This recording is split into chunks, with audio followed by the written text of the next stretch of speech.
It's the show you've been waiting for. The longest show we normally do. It's about to happen right now. As you see it on the banner, the Family Collab NFL Kickoff Show with a whole bunch of animations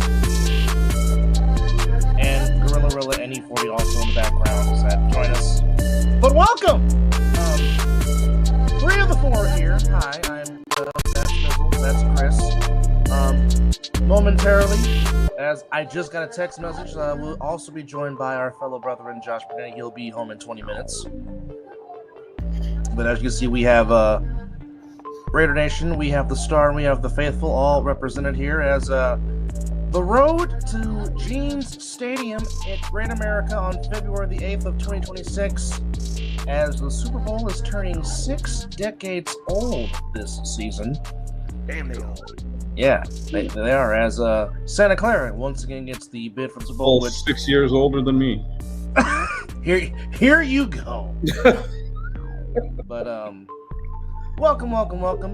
Now we will have a plethora of guests, as it always is for this particular show, because Lord knows this can almost turn into an actual work shift when you're talking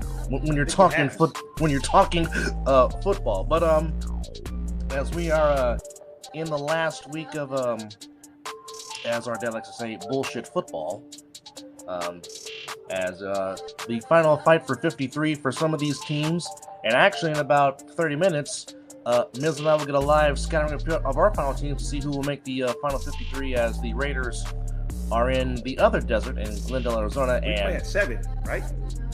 I thought it was 5:30, if I'm not mistaken. You could be right. It might be 7. But I know my team plays at 5:30 against the Chargers, as Jim Harbaugh makes his long return to Jeans Stadium since he got fired back in 2014. Raiders do play the Cardinals at 7 p.m. Oh, it is 7 p.m. Okay, so. Well, we still might be on the air while that as kickoff happens. But there were some games going on. There's some games going on right now. The Jaguars and Dolphins are going on right now. That's in the second quarter. That's scoreless. The Bills and Buccaneers in Tampa. That's scoreless. That's what I'm looking at. 10 minutes to go in the first quarter. Earlier today, as mentioned before we came on the air, the Ravens in the Battle of the Maryland Freeway. The Ravens all over the Commanders started 3. The Colts put up 41 on the Bengals in Cincinnati, 41-14. Saints and the Broncos. Broncos beat the Saints 20-19. The Browns beat the Rams 19-17. Texans beat the Lions 26-7. And just gone final in the not-so-frozen tundra of Lambeau Field, the Packers beat the Seahawks 20-7. On Thursday, Miami just scored. And just as a live update, thank you, Mr. Bear, the Dolphins just found the end zone, so we wait the extra point there. On Thursday, because Tui was not looking good in the beginning. On Thursday, we had the Steelers beating the Panthers 19-10. I'll tell you what, if he continues to play like this, the Giants might be in good hands for the next 10 years, as Jackson Dart was looking very impressive again for the Giants, as they put up 42 on the Patriots. Ole Miss quarterback seems to work out for the Giants. Well, it did the last time they drafted one, who just puts red hot on everything. For him, but yeah. True. Well, like I said, he will forever have homage on one Tom Brady, but that's, here nor there. On Friday, the Eagles beat the Jets 19-17. Cowboys beat the Falcons 31-13. Joe Milton actually looked pretty good on Friday night. He actually did. A lot of stock on Mr. Milton. Not only did the Titans beat the Vikings 23-13, but apparently sex toys found the field in Nashville, Tennessee, also on yesterday. That's not the first time that's happened. Didn't in Orchard Park somebody threw one on the field? I don't know if it was a sex toy, but it was a dildo. Oh, well, apparently sex toys in the NFL for whatever reason go hand in hand, for crying out loud. I don't think that's where it goes, but I'm just saying. Well, I mean, hey, I agree with that wholeheartedly. But what do I know? Well, unless it was a pocket, you know what? But oh Lord, oh, he went there. Oh baby, not the pocket P. Oh boy, he went there. Pocket P. Good Lord. And we don't know exactly what it was, so Well, it was green from what I read in the article that was put My out question by. is, you're Wait a minute, never that mind. was in Philly? You can bring No, stuff in and you can stick it Tennessee. in. Never mind. Oh, It okay, was I thought during it was in the. Philly. I was going to say it'd be fitting if it was green. Here you go. It might have been Jalen Hurts. Stop it. As you can see, Chris is in mid-season hating on the Eagles' form, if you will, or the Sheagles, as he likes to call them. I mean, would you expect anything less? Oh, not at all, not at all. But you see what I said before we came on the air? Well, it's the yearly text that I get from Dad every kickoff. Well, you're going to get two of them from me. One from me and one from little big brother. But yes, the road to Santa Clara, beginning final preseason matchups coming your way. And then, of course, it all gets started on September the 4th as the Eagles and Cowboys, of course, kick off the season on Sunday night. And then we have Friday night in Brazil, once again, for the second year in a row. That sucks. I'll be at work on that day. So will I. So don't feel bad. Actually, I'll be at work during both of the Thursday and the Friday night game.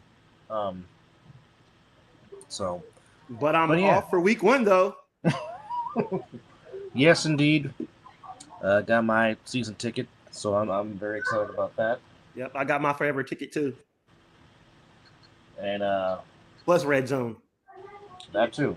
But yeah. So and actually there was week 0 of college football started, and we had a very entertaining game in Ireland as Iowa State and Kansas State. Entertaining all the way down to the end. And here comes Brandon already with the comedy. I predict the refs will steal some games for the Chiefs. I mean, might as well continue from last year. I mean, didn't they break the record of winning the most one-score games in a year? In the season? How'd that work out for them in the Super Bowl? Oh, well, they didn't have enough money to pay them off for that. So currently, right now, Kansas is up 21-7 over Fresno State. That game is clearly airing on Fox. And a little bit of home cooking for Mizzle and I as the Davis Aggies are on ESPN. Brandon Mercer. And they're up 13-0. That is the slowest tight end that I didn't see. That man looked like he had cement feet. Oh. He still got the first down. This quarterback from Davis is elusive. Ooh, I didn't know that the Rebels came back and won. Yeah, they won 38-31 over. Now that's kind of bad. That was a good game. Donye must have enjoyed that one. But that's kind of bad. But that's kind of bad if you barely beat Idaho State 38-31. Hey. It's week 1, man. I get it. Week 0. I get it.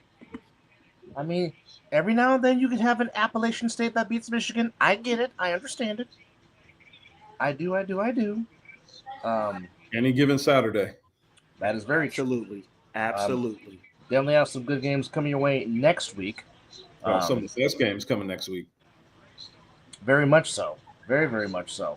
As a matter of fact, let's preview some of those matchups that are coming up next week. Yes, we know all about ESPN. Shut up. Right now on CBS, we have Stanford on the islands in Hawaii taking on the Rainbow Ain't Frank Warriors. Wright the coach? Who? Frank, the former. Yeah, Frank Wright making his debut as the Stanford head coach. Of course, that program now being ran by the legend Andrew Luck. It's 8-0 in favor of the Dolphins as they went for 2 and they converted. The Bills are up 6-0 after a great run after catch. As the Jayhawks wearing the all blues. All right, so we got football all over the place. Glad you're with us. Great time. It's been a very interesting offseason, to say the least, as the NFL continues to make more money. And then apparently Disney wants to buy the NFL Network, which leads Rich Eisen to come back to ESPN. That's about the best thing that happened with this deal is him coming home. Is it? Because I know why he left, and it wasn't under good terms. That is very true. But for a guy that liked him and Stuart Scott doing SportsCenter, that's what really got me into watching sports. Well, I was always watching SportsCenter, but I paid more attention when them two, especially when Rich Eisen did hockey. Rich no, and Rich no, and no, Stewart, Rich and Stewart, in a sense, replaced what was Keith Olbermann and Dan they Patrick. made the best duo, and they were as cool as the other side of the pillow. Just call him Butter because he's on the road. Yep. Well, just remember You those who are pull out the big guns. just I'll pull remember out the line. those who are late do not get fruit cup. It's one of my favorite Rich Eisen sayings. But yeah, he returns home. He scores. I'm actually surprised that the NFL is letting the NFL Network go. Very surprised about that. Okay, so what? You're also talking about a team? I mean, a company in the NFL that is worth billions themselves. So that money thing, to me, just doesn't always make sense. So what variation of the NFL Network is exactly going to ESPN? That's my curiosity question because pretty much they own it now. If I'm not mistaken. Well, let's find out. As Chris goes to his handy dandy phone to look up the information. But yeah, that's. And then they still trying to charge you extra, even if you got a Disney. But if you have certain kind of subscriptions that I have none of, you get the package through ESPN. Like, what's your cable provider out there, bro? Me? Yes, I got DirecTV Stream. But what's the main like we got Comcast. Cox Communication. It's Cox. Yeah. Okay. That's not it. That's not By what the way, just so y'all know, I pulled it up. I said, does Disney own NFL Network? And it says, no, Disney does not own NFL Network. Okay. ESPN is a subsidiary of Walt Disney Companies. He's acquiring in exchange for a 10% equity stake in ESPN given to the NFL. The NFL will continue to own and operate its Red Zone channel through ESPN, will distribute its own Red Zone brand. So I think what this is as Dugan comes in and says Mickey Mouse flexing the Infinity Stone again. That's a good one. Hang a star on that, baby. Oh, already did. Yeah. Welcome, Dugan. Well, you know, Mickey and Minnie broke up. No shit. Oh yeah. You didn't know that? Yeah, because Mickey said Minnie was fucking Goofy. I can't stand you right now. I can't stand you right now.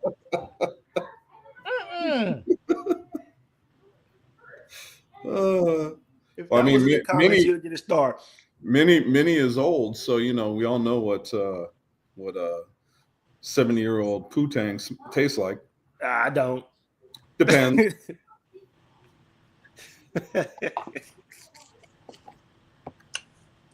But I think what they're doing with ESPN is for them to go through their app. A lot of people just have the ESPN app and not the bundle.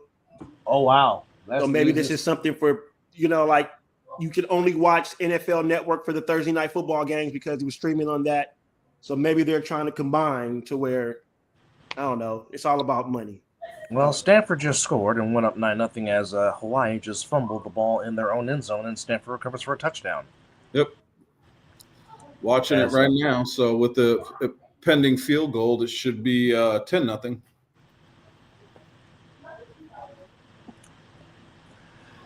Yes, Steve, I was not a fan when they made them cancel NFL primetime because they wanted NFL Game Day Final to be the ultimate highlight, which it was good with Rich, Dion, and Mariucci, but come on now. NFL primetime's been a highlight staple since 1987. And now the disrespect of having them do it on ESPN Plus is quite asinine to me. But, again, I'm just a guy in my 40s that, basically, and I kept saying this, basically streaming services is going to end up being just like you're paying for cable anyway, unless you go the pirate route like Chris and Mizzle have. But hey, pirating. Hey, come on, let's calm down on that pirating thing. Hey, we're live. Next day on the pirate. Yeah. I know I'm a Raider. Yes, with the autumn wind. Is a pirate. But my thing is, I kept saying, pretty much people wanted to cut the cord because of streaming, but now streaming is just like you're putting the cord back in. Yeah. Well, I mean, look, Like back, okay, we've back had when, so much crap go on, when it comes to streaming, and so much stuff that has gone to streaming platforms where we're paying some yeah, tell them snitches get stitches. But anyway, the whole point of this is the fact and that yet they still get away free. not always. So anyway, what I was saying The was smart that ones do. you have a lot of stuff that's streaming, and are we forgetting how many games now are being streamed on Prime from the Thursday Night NFL? Football on Prime And Video. YouTube is So doing the I game mean, too. yeah. And Well, Netflix on Christmas. Exactly. and the thing about it is YouTube has now got the Sunday ticket. Correct. So I mean, when we're talking about all this, it's all about the monies and Which how I am much glad. they're going to pay the NFL to stream games. Period. Which I am glad that YouTube did not have to make you get YouTube TV to get Sunday ticket. Which I'm Yes. glad they didn't go that route, because I mean that was a question for some people. Which, for those that don't know, you can just get NFL Sunday ticket and just have a YouTube account, not a YouTube TV account. Now, unless you want all the extra stuff, then yeah, you can get that with a YouTube TV account. But then again, there's some channels that you do not get. But like in my route, I went strictly, I got a YouTube account. I don't want YouTube TV, and boom, there you go. I'm set for the season. Because I mean, I've been a season ticket provider. I've been a season ticket guy just as long as Chris has, for a long time. And I know the Have you last couple been of seriously, just out of curiosity, have you been on the season ticket since '95? No, I started in Lord. No, since 2005. No, since So, 04. so I Because started. Go ahead. Because my grandfather had it originally, and so I just been at it ever since. Started with Pops, then of course Mom had it, and then now I have it on YouTube. So I mean, like I said, I pretty much me and Chris were grandfathered into Sunday Ticket on DirecTV. Yeah, I mean, I had it when it was HughesNet, and '95 is when I started it. Because I was playing football on Sundays. So this is back when you didn't even have. I had to hook up my VHS to DirecTV because there was no other way to record. There was no DVR. Yeah, No DVR. Yeah. So I mean, if you wanted to watch it, and I the thing about it is there's some games from my team that were not on regular TV. So if I wanted to watch those games, yeah, I had to have the the NFL package through HughesNet. So my account with DirecTV is so old that I'm one of the few left with I think it's like a 6-digit number for my account number. Everybody else is between 10 and 12. Wow. Yeah, it's interesting, especially when I call them now because they don't recognize anything from past 2000. What's that? Wow. So it's like, oh, thanks for being a customer since 2000. I'm like, nah, I've been with you guys since 95, but nice try. Oh, nope, touchback. You should have just fell on it. You watching the Stanford game? No, I'm watching the Buffalo Bills and Buccaneers right now. No, I'm watching Hawaii wearing the whites on the island. If you're making Stanford wear the Cardinal. What station I mean, is it is what, 2:00 It's on CBS. Hawaii. What's going on? What did you say, Chris? It's 2:00 in Hawaii right now. That is So correct. it's It is still after pretty 2 warm. p.m. in the Man, afternoon. I got to get back there. I got to get there. It's beautiful out there. Maybe I might come back not so white black skin. Maybe I might actually tan a little bit. Well, you guys keep going. You guys keep going east. I'll go southeast and spend half the money. Heard go home. I know exactly what you mean when you said that. Going down to Barbados, man. That's where I'd rather go. Well, I need to get a passport first. That's on the list to visit too. Barbados? Yeah, that's on my bucket list. So Be there next year. So the Marlins lead the Rays 8-3 in the second quarter. as is a baseball score, if you will. As mentioned, Bills are up 7-0 on the Buccaneers. Again, Chargers and the Niners are coming up real soon at 5:30 in 24 minutes. And then the Raiders close out the preseason against the Cardinals in the desert at the big toaster known as State Farm Field. As we look up some news here. News. I'm just looking for some other games, man. Miz, where are you watching the Buffalo game? I went to the pay-per-view NFL and went to the actual. They got a list of it. All right. So Kellen Moore says he'll our NFL channel on IPTV. Let me see what. Let me go to my. So head coach of the Saints, Kellen Moore, decides that he will name his starting quarterback next week. It is between Spencer Rattler and Tyler Shue, who will take. I think give it to Rattler, and then you change it to Shue. What'd you say, Chris?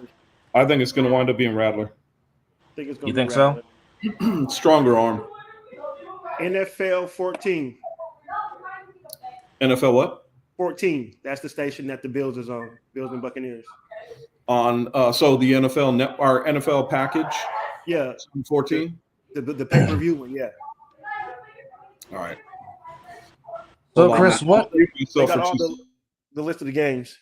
Chris, if you have the chance to scout, which by the way, some latest news as opposed to Trevon Diggs, he says he's unsure he'll be ready for Week 1, but he expects to ramp it up soon.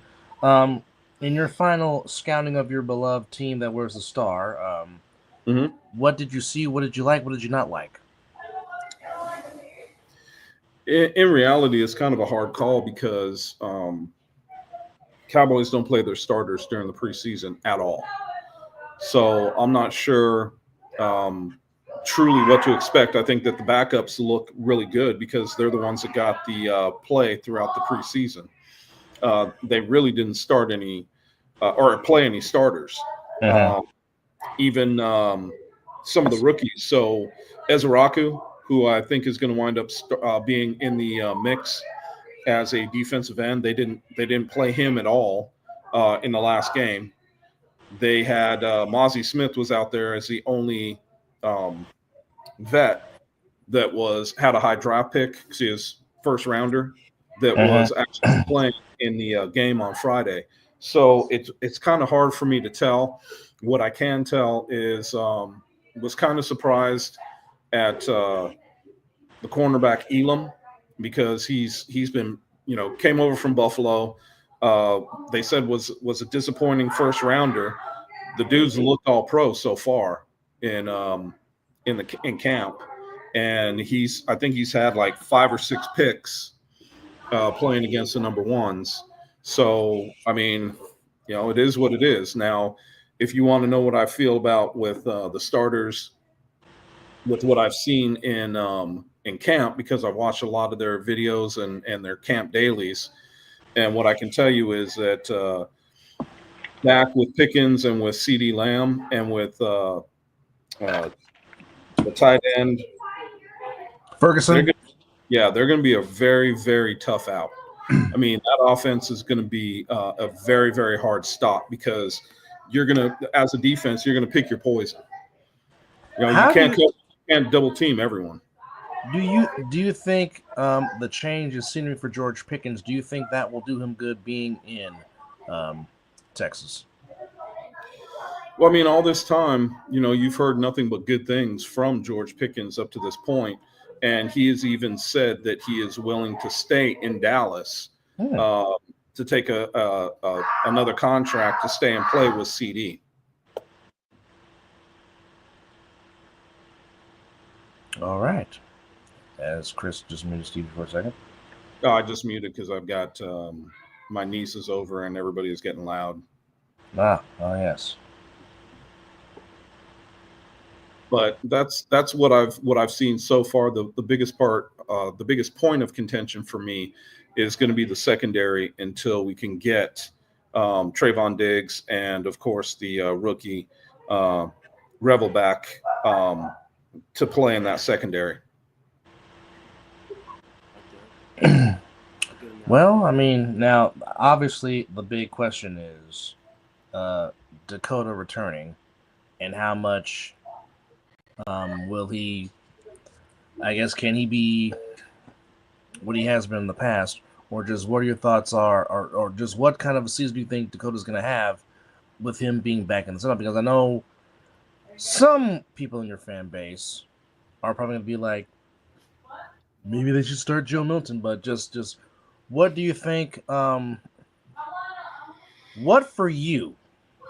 Because I know you're a football savant. What for you will give the inclination that okay, Dak might be back to where he was before the injury?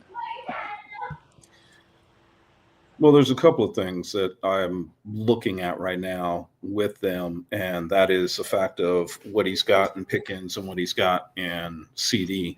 Mm-hmm.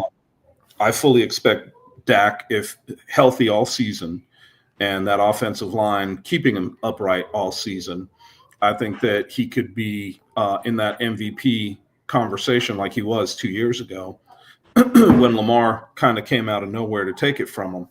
But all the people, and this is what I'll say, and I would challenge any Dallas Cowboy fan, true fan, come on here and debate me about Joe Milton, because what I've seen from Joe Milton is it was definitely a rookie-esque performance over the first 2 preseason games, and even in this last preseason game, he looked a lot better, but he is not a starter right now.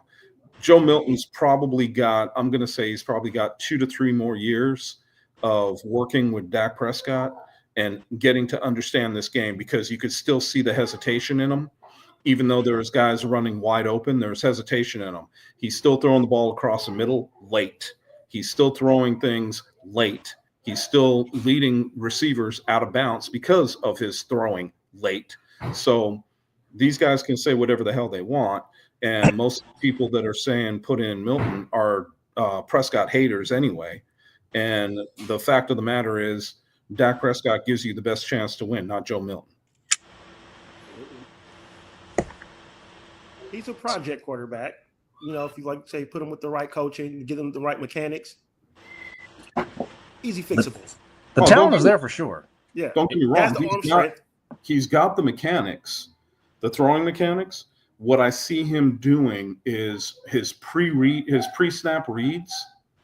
Just watch any of their preseason games. His pre-snap reads and how long it takes him to get rid of the ball is all a thing of him not understanding what defenses are trying to do for him.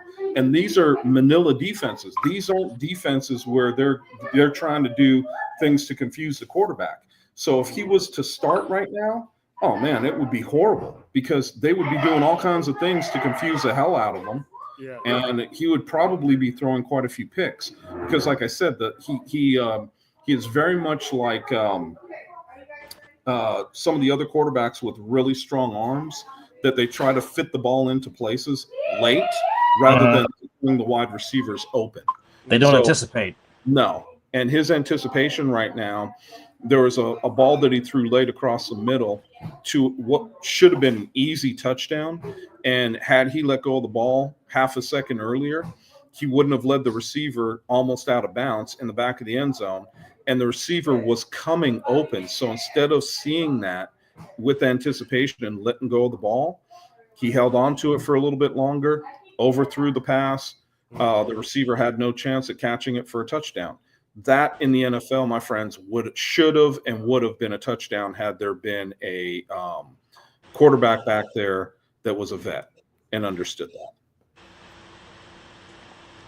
Well, very interesting take. Okay, so the whole Micah Parsons drama, or lack thereof, or whatever some people want to call it. From your take, what's your thoughts?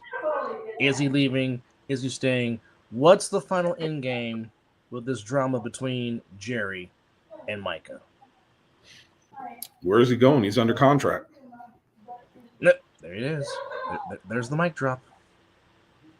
He's under contract, and they can franchise him for 2 seasons. Where's he going? Home. He is home. Oh no, I'm not talking about his place of residence. Well, I mean, look, the bottom line is, and Jerry said it on he did a interview with Stephen A. and he did an interview with Michael. And both times with Michael Irving and with Stephen A., he said they've had offers. They're not entertaining any offers to trade him anywhere, which I think would be stupid to trade him. You don't trade away your best pass rusher. That's just stupid. So the problem with it is that when you have a player like him as your best defensive player, where are you sending him? And what are you getting back from him? Everybody's like, oh, it's too what? We should send him to Green Bay. For what? Green Bay is a team that's going to be in the playoffs over the next 5 years. So you're basically trading him for 2 picks in the 20th position, 20-some. So what are you getting out of that? I mean, really, what are you getting out of that? One of the best pass rushers you're going to trade away for practically what I like to say is a bag of chips and a soda to be named later.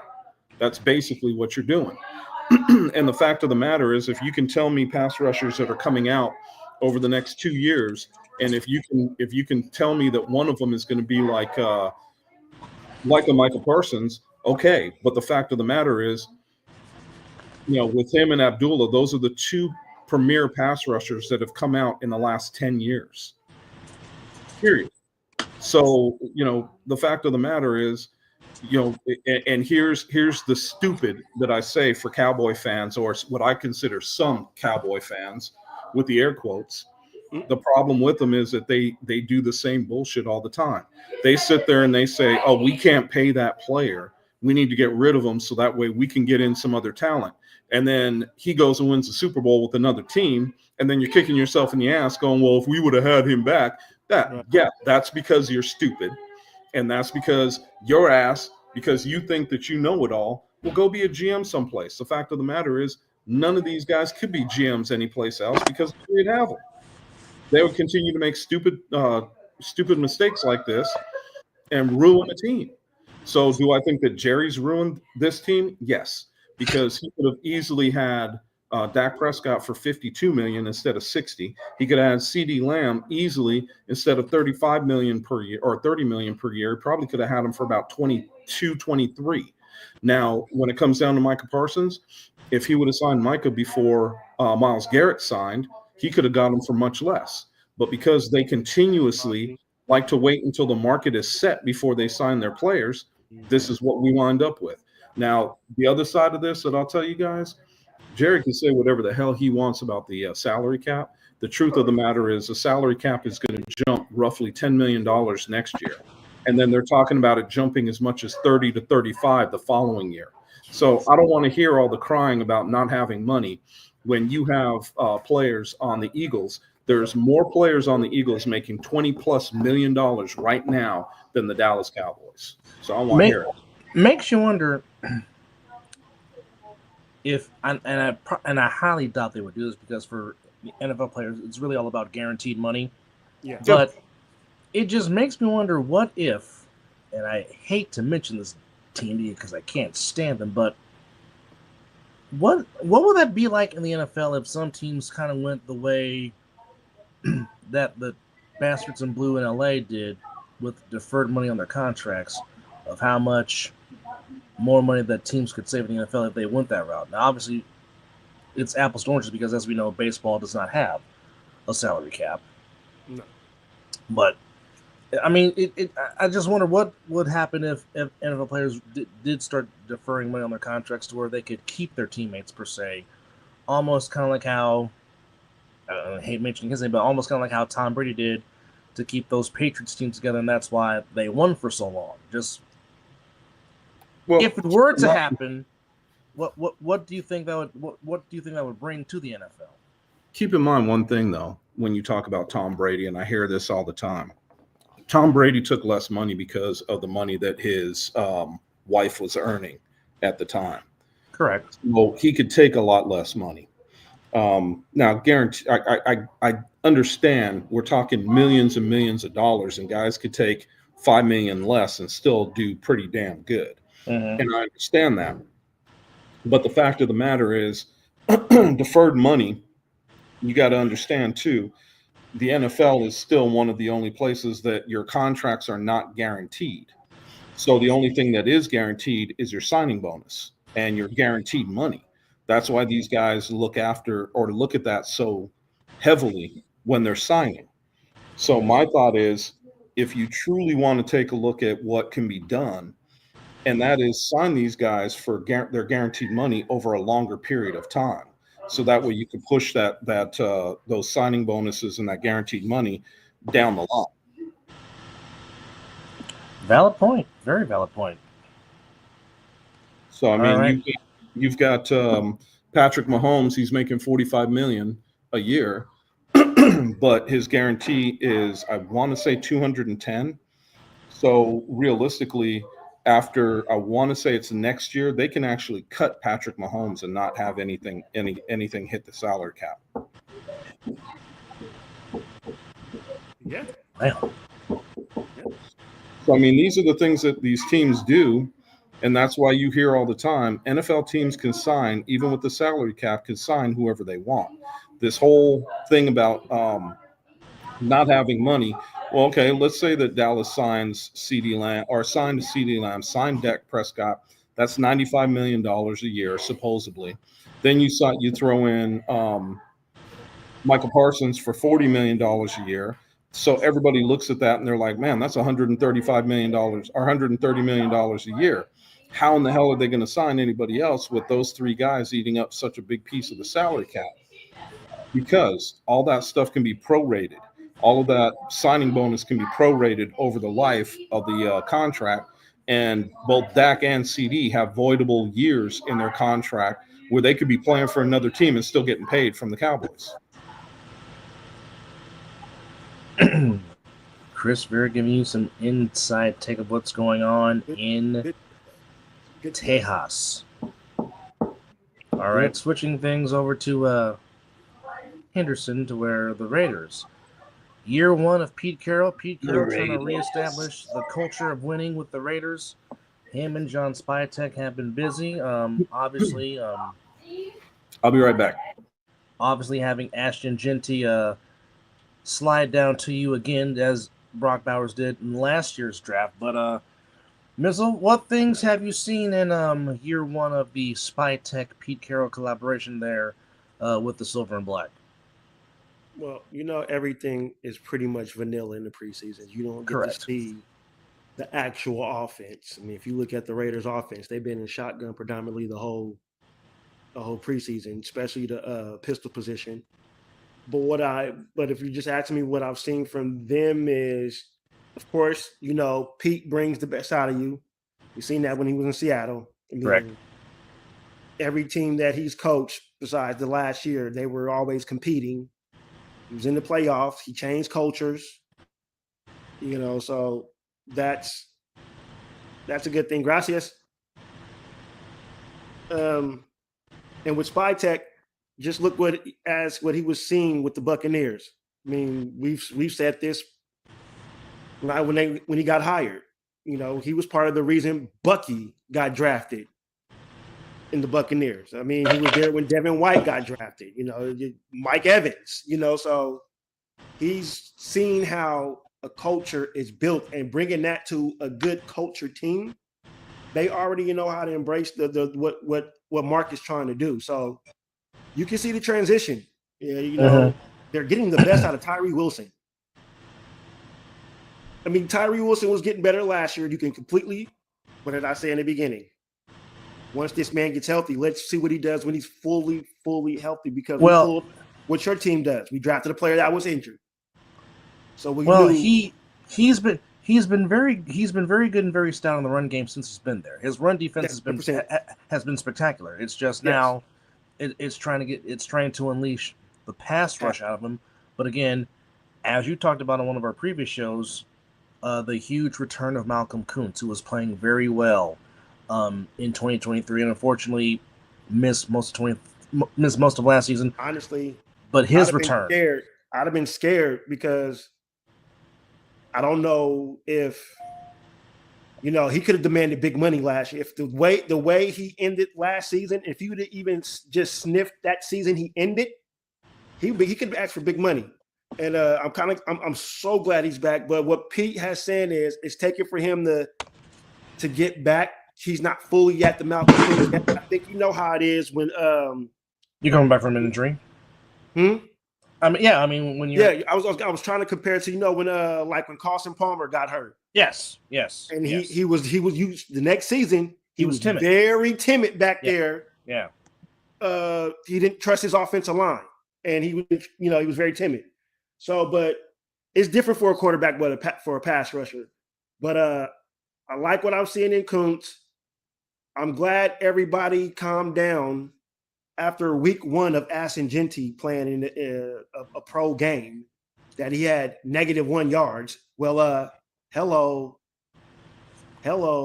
Did you see the young? I had a bet against your team, which again, F your team all day, every day. No, I mean, it doesn't matter. Doesn't matter who it's against. Yeah. If your ass get run over, I'm gonna say your ass got ran over, and 2 of your team players got, even though I didn't see the Deion Lenore run, but Jahir Brown, like I said, it was Bold meeting Bosworth in Seattle all over again, and we all know who won that. We all know who won that time. But and I like what they asked Genty about that. He said, "Well, I went to the medical tent, but I wasn't the one that fell down." Hello. Well, yeah, he fell down on top of him in the end zone. No, that's what happened. I was talking about the swing out pass, and they came together, and then Genty had to go to the medical tent because to check on the shoulder, but he laid the boom. Like they both came up neck to neck, but yeah, somebody fell down and somebody stood on their feet and tried to keep running. Now, obviously, you've been very high on Thornton, the rookie from Tennessee, hoping that he can be a compliment. Jr.? Yes. That was an outlandish pick if I didn't ever see one. Yes, the 4.3 speed is quite obvious. And he can catch this young man. So I do like Thornton Jr. I also like Jack Besh, the kid from TCU. I think he's going to do good, and I'm very high on Cam Miller. I see why Tom Brady pulled the trigger on drafting that young man. When he sees it, he gets rid of it. Like what Chris was trying to say that Milton. If Milton can do. Milton, yeah. That kid, and coming from North Dakota State, which they win a lot of football games, and that's a good program. So I think he takes number 2. I think Aiden O'Connell is either going to go to the practice squad or they're going to try to find a way to trade him. Because they're clearly just said that he's too slow for Chip Kelly's offense. Oh yeah. So I mean, Chip Kelly has always been tempo. And who's too slow? He's saying Aiden O'Connell, the backup for the Raiders. He said he's not picking up Chip Kelly's offense is fast paced, and he's not keeping up with it. But before I continue, ladies and gentlemen, welcome to the show. New look. Yes. No longer going with Razor Ramon, more like the golden hair is gone now, folks. Well, you got to take yourself off mute there first. Definitely got to take yourself off mute. Oh, my bad. Real shit. The only reason why I grew my hair that long is because I was too fucking broke. But hey, we're good now. So okay. My next truth comes out. Did you lose a bet? But no, that's not the question. But welcome our fellow brethren from the Offpost, the bad guys. What's up, man? Thank you. Hello. Good to see you, brother. Good to see y'all. So before Missile continues with his thoughts on us beloved Raiders, as we're going around the circle talking about our teams real quick, JP, I have to get your thoughts on once again sex toys fighting the field in the world of professional sports, as another sex toy was thrown between the Titans and Vikings on Friday night. First of all, security's not doing their job. And if they are doing their job, then somebody's doing a little bit of keystering with their own weapon that they're throwing. All right. Hey. Listen, it might not be keystering. It might have been a girl. You never know. I doubt it. Women don't have that type of sense of humor. And plus, they're trying to tell the referee something. That's money and a good time that they'd be throwing away. They ain't gonna do that shit. No, that's all dudes right there. And where they're getting it, I don't care. And again, I don't know how they're getting it into the stadium. It's either security's not doing their job, or you're seeing a few people walking into stadiums with a weird ass limp. It's one of the two. It's one of the two.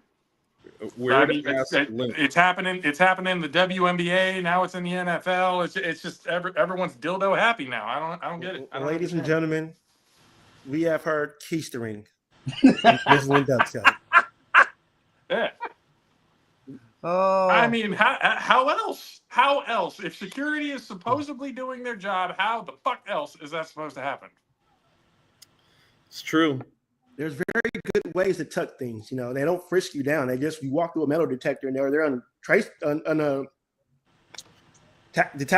they can't tech whatever. You know what I'm trying to say. Should I? You walk should I through go the ahead damn and say it? machine, they won't read it. So Should I go ahead and say it? you might as well. I mean, you did it. Wrecked them. Damn near killed them. Damn near killed them. you see this? They tucked this in the rectum. Now I'm going man on fire. Now here we go. Don't move. Don't move. Don't move. Real quick, before I go any further, I just wanted to give a shout out to my boss, because I know the haircut looks good now, but it did not look good come this morning. Figured out they fucking chopped my hair. I had a nice little section right here. That was just they went and fucked it up. So shout out to my boss for giving me extra time to go back to the salon, to the place I got my hair cut, got my shit trimmed and my fucking money back. And next time I go in there, I get a free cut. So Oh yes, winning. shout out to the boss for giving me some extra time on my lunch to go They get want straightened out. you talking bad about their stove. Winner, chicken dinner. Oh, by the way, before we go any further, too, I got a shout out as well. I watched it before we started the show. As all of you know, and everybody who watches College Game Day, Lee Corso's called it a career. They have sent him off with a pretty damn nice video that, if you watch, will like Kirk Herbstreit did it as the very last presenter, brought him to tears. So if you watch it, just be prepared. No, when they brought him to the theater, that's when I lost it. Yeah, that's what they did. They brought him to the theater and they were showing him the all the people that were thanking him. That was it for me. Truly an end of an era that I don't think will ever be replicated. My favorite thing of seeing the Corso on game day is when it was the Red River rivalry and they gave him the pistol and he shot that shit off and everybody was ducking it. He bounced with and he went to the camera. Whoa, it's loaded. Tim Ryan is about the only person that can really rock the mullet very well. I just noticed that. As the Inglewood Chargers get ready to play the Santa Clara 49ers at the site of Super Bowl 60 Jeans Stadium at Great America. Oh, damn, you just reminded me. I was trying to get the games on. Hold on. Yeah, I don't even see you guys' game. Oh, there it is. Like I said, it should be on the local CBS channel. It should be on CBS. No, I got it. I see Vern Glenn. Oh yes, Mr. Involvement. Yes, but to get not on back, the local CBS channel. So to get back to the Raiders. Do we have to? The Raiders. Hey, you know what? Fuck your team too, motherfucker. Hey, fuck my team and your That's team. That's cool. Hey. Do I need to go get the dildo that was thrown on the damn field? Stop it. You do not need to go there. Where are you gonna find it? Out of Dak Prescott's ass? Oh, actually, no. I was gonna take it out of your quarterback's ass because I know he's got one up there. Hey, on the regular. As long as that dildo up his ass gives him a high QBR, I'm all right. Whatever floats your boat, my friend. It'll give him a high something, but I don't know if it's QBR.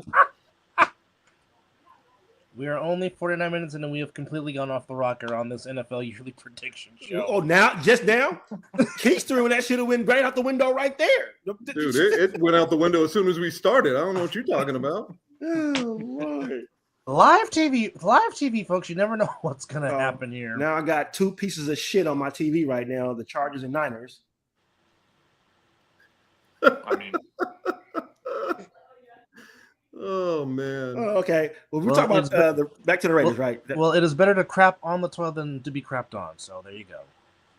There's always you trying to make a shiny turd look good, huh? Well, I mean, Polish a turd, it's still a turd. or would you rather get peed on like Stifler in American Pie? Negative. Okay. No R. Kelly's. There we go. All right. I got Dave Chappelle in my head right now. Not a bad comedian to have in your head right now. Straight up. I was just thinking, that's funny. Jay, I was thinking the exact same thing when you said it. Wait a minute. Okay, all right. Football. But you were talking about Cam Miller possibly being the number 2 quarterback and beating out Aiden O'Connell. Go ahead. Continue your point. I definitely see that happening because it's like I said, Chip Kelly offense is fast paced. The young man typically ran that offense in college, so he should be good. Brock looks like Brock. He doesn't even have to play tonight. I wouldn't even suit him up. Just chill. I don't think any of the starters are going to suit up. Yes, they are. Oh, really? Oh, wow. Yeah. Which, by They the way, might get a series. Trey Lance is getting the start in Santa Clara today against the 49ers. Trey Lance coming home. That's And interesting. the Chargers are getting the ball first. Yes. Good for him. Yeah. It's preseason. It ain't going to happen all regular season, but, hey, good for him. Well, you always got the preseason Warriors. Can't do shit in the regular season. That's what I was telling Matt Six last night on the show. It's like preseason, the only people who give a fuck about preseason are the bottom 20 guys looking for a fucking job. That's it. Basically, right now, You know you're what? fighting for In special all teams. honesty, that's you are, I would say, 60% correct on that. And the only reason why I say that is because the other ones that give a shit about the preseason are teams that are looking for positions that they are struggling with, and they want to see if some of the veterans get cut.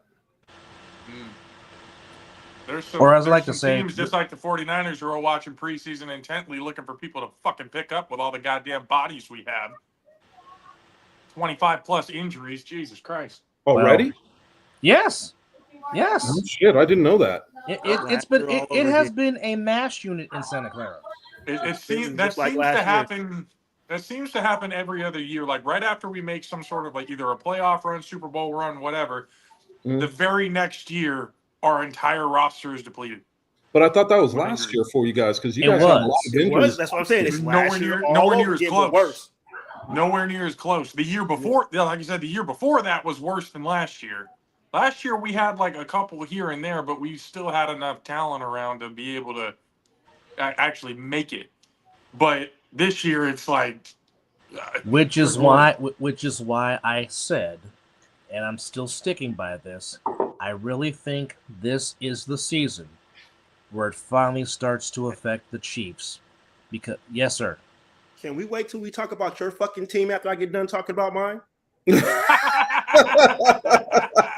Bully. I get it. I'm the little small on the totem pole because my team is the Raiders. There's 2 Niners and the Cowboy. I get it. Shit, but can I finish?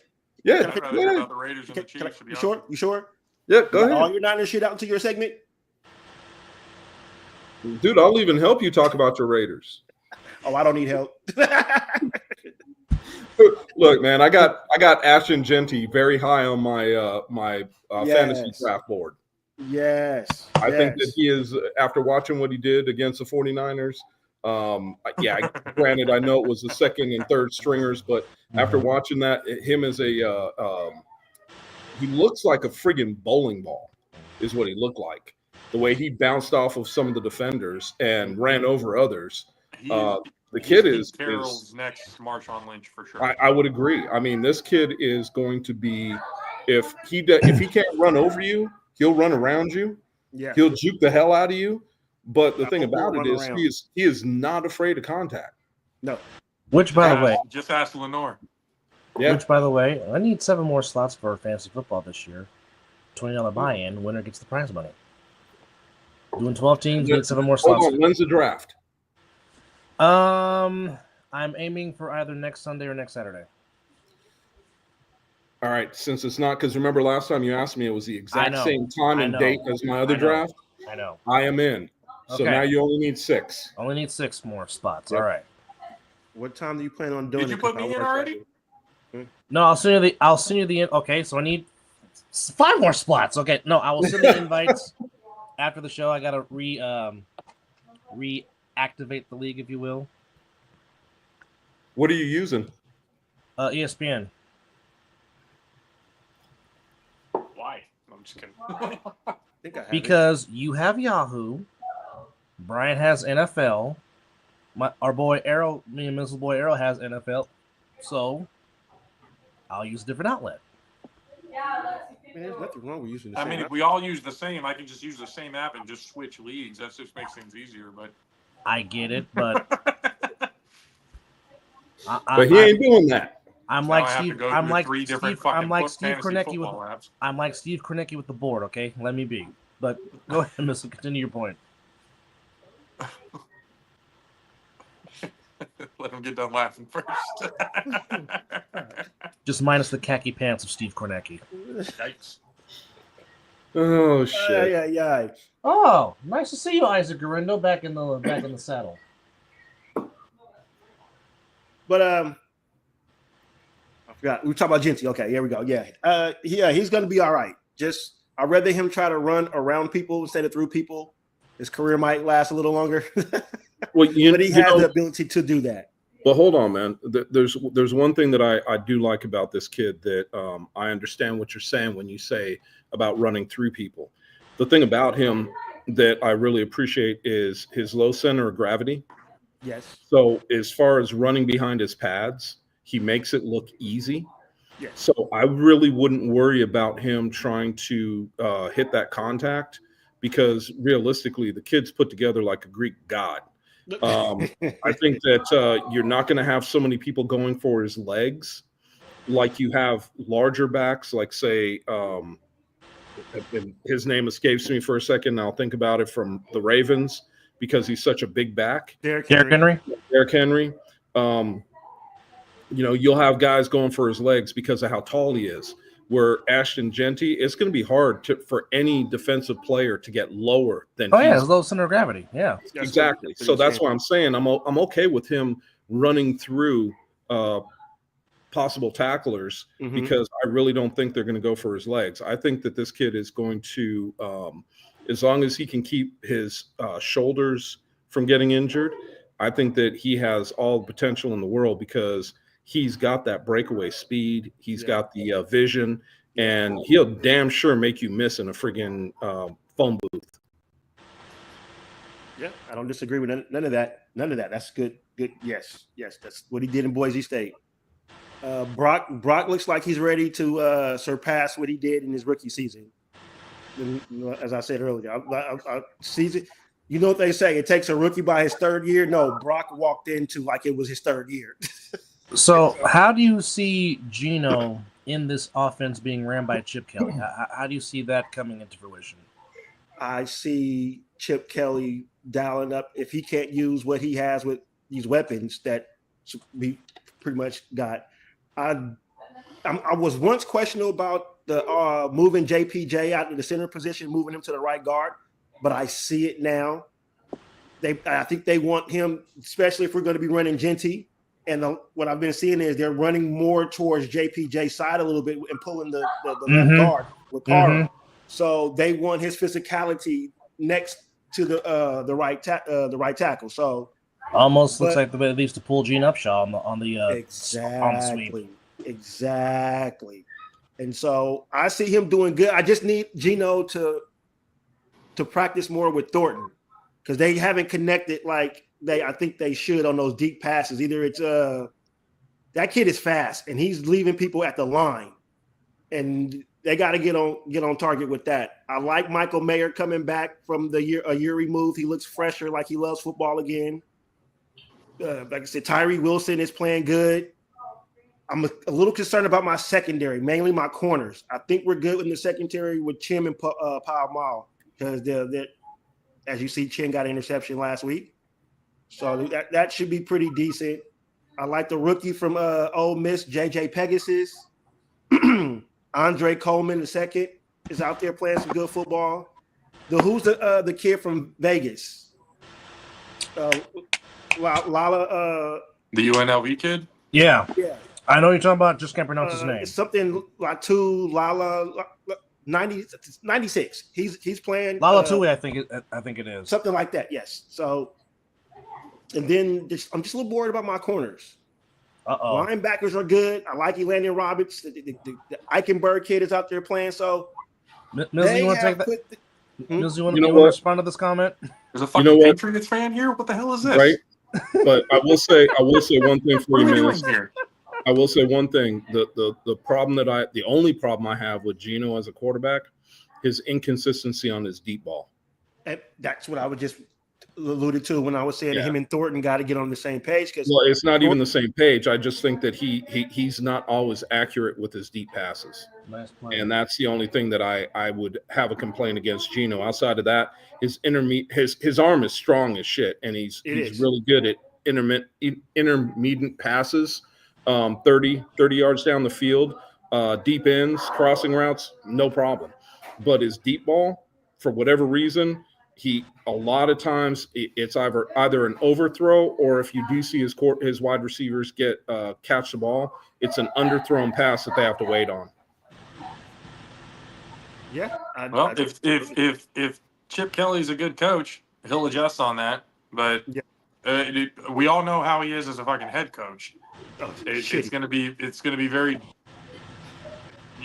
For me, it's a little intriguing because, I mean, I was even telling Mizzle this when we were watching the Niner Raider game, that, again, fuck your team, but I respect what it is that they got going on there. Tom Brady is bringing what you said that he brings, that culture, winning culture, yeah, to the team, and what Brady's doing is now. The next 5 years are going to be pretty crucial, but I think in those 5 years, you're going to see the Raiders as contenders. They're going to be, because I think, kind of like what Dub said, the Chiefs are kind of on the decline a little bit. They're going to have to all those years revamp everything. Yeah, all those years of having deep playoff runs, it's got to affect them sometime soon. And Patrick Mahomes, yes, he's still a great quarterback and stuff, but it's just even Brady had a big a hole in his career until going back to the Super Bowl and everything else like that. But especially with Travis Kelce going to be retiring soon, they still don't have a legitimate number one. They've been kind of getting away with that. Yeah. These last, especially the Super Bowl runs and everything, they couldn't get away with it last year because, when you had nobody, the Eagles had everybody, and they made it undeniable. That's why the refs couldn't help them. It wasn't for lack of trying. We saw definitely a lot of plays during the fucking Super Bowl that I looked at going like, oh, the refs are trying to bring these motherfuckers back. And DeAndre Hopkins was not the Houston Texans DeAndre Hopkins. That's that point. I mean, again, D-Hop past his prime, still a good receiver. Yeah. I'm not saying like he's not good whatsoever, but he's past his prime. But what the Raiders are doing right now, that kid Thornton is going to be a fucking problem. Can you see slam out? Can I ask a question? Can I just ask a question? Shoot. Andrew, what are you the GOAT of? Wait, he said the GOAT? Wait, where did he say that's the GOAT? his screen name. Oh. It says right there at the top, Andrew the GOAT. What are you the GOAT of? I mean, I'm just curious. Everybody can just call him some of the greatest now. The name you're looking for is Liki Fotu. That's that kid. He's an undrafted player that the Raiders brought in. And watching out for the Patriots. I'm sorry, like there's nothing about the Patriots. The only thing that interests me or is even impressive at all about the Patriots right now is Henderson, and that's it. That is absolutely he's got speed. It stops and ends with him. I like I'm not a Patriots fan, so I probably don't know as much as Andrew would. But you're not going to sit here and tell me the Patriots need to move on. You guys need to absolutely move on. It was actually stupid as fuck for y'all to get rid of Milton for essentially a bag of balls because he's going to be the savior in Dallas. He's going to be the guy that actually takes Dallas somewhere. Dak Prescott's going to be gone by next year because of He's not going to Dallas. He can't. They can't. Dak Prescott ain't going nowhere. With Jerry Jones as fucking king of the circus ass, yeah, he will. He can't. Especially if he doesn't perform. Don't matter, JP. He signed a contract last year. If they get rid of him this year, it costs them $105 million in dead cap. They get rid of him next year, it's $96 million in dead cap space. Then they don't have to get rid of him, but they'll bench his ass. You are not going to bench a $96 million quarterback if you weren't on here when we're talking about it. Milton, to me, has another 2 to 3 years to go before he is ready to play at the NFL level. He is not reading the defenses. He is not throwing with anticipation. He looked like absolute dog shit for these preseason games. A lot of people have them as dark horses. Spent a lot of money. Okay, first things first. Spending a lot of money in free agency doesn't mean shit to me. Just ask the Cleveland Browns. Second of all, dark horse because in the AFC East, if they're dark horses in the division, you got at least 2-3 years to go. Or more. Start talking to them. Or more. If you're talking, maybe they can contend for a second because you don't know what version of Miami Dolphins you're going to get. Yeah, I think the Jets are a couple of years off too. The Jets will always be the Jets. It's not even a couple. They already Shiloh Sanders gets ejected for throwing a punch. In preseason, man, come on. Against the Orchard Park Bills, yes. And I turned the right now I'm watching the pieces of shit Chargers and the 49ers. But in closing with the let me know when Booty Moody misses a fucking field goal. I guarantee it'll happen. I think I agree with JP was saying that we'll be contenders. I don't see playoffs this year. Maybe they'll be competitive. They'll be outside of it. They'll contend. But I think down maybe year 2, year 3, we'll start because the Broncos schedule. We open up against the Patriots. That's what I do know. Anything after that, I haven't really paid attention to the schedule. And then we come home. I know we got a Monday night game against the Chargers within week 3 or 4. We got the Cowboys. I think you can. We got the Cowboys. Y'all That's can on a Monday night. At least out of the series. You can maybe eke one out. Maybe even beat the Chargers. Okay. So it is opening day against the Patriots, home opener against the Chargers, the Bears, on the road in Indy, at home against the Titans. 2 wins. First game against KC and KC, then back home against the Jaguars, then to the altitude, which is then back home Monday night against the Cowboys. Then y'all might eke a win out against the Broncos too because they're not healthy. They're not healthy at all. Then the second home game against the Chargers in Inglewood. Then back home against the Broncos. Then off to Philadelphia to take on the Eagles. Off to Houston to take on the Texans. And then they close out 2 consecutive home games against the Giants and the Chiefs. Those dates. Can I just say one thing about this right here? Go ahead. Because you spend a shitload of money in free agency doesn't mean that your team's got better. Yeah, shit. Yeah, my team has done that. You still have to build the chemistry with that team. Well, money is not going to make you chemistry. And not to mention the fact that that's why you draft. You have to draft. Well, there's a correlation for every team. You have to have a deep draft, and you got to plug your holes with free agents. If you're going to go just trying to plug holes with free agents, and your draft is shit, you're never going to amount to anything. Do I think the Patriots are going to be better than they were last year? Yes. Do I think they're going to be a playoff team? They're going to be on the outskirts. I think they're going to be on the outside looking in. Who wins that? Oh, look, we're going to get you. Yeah. Yeah. I'll give you one thing, though.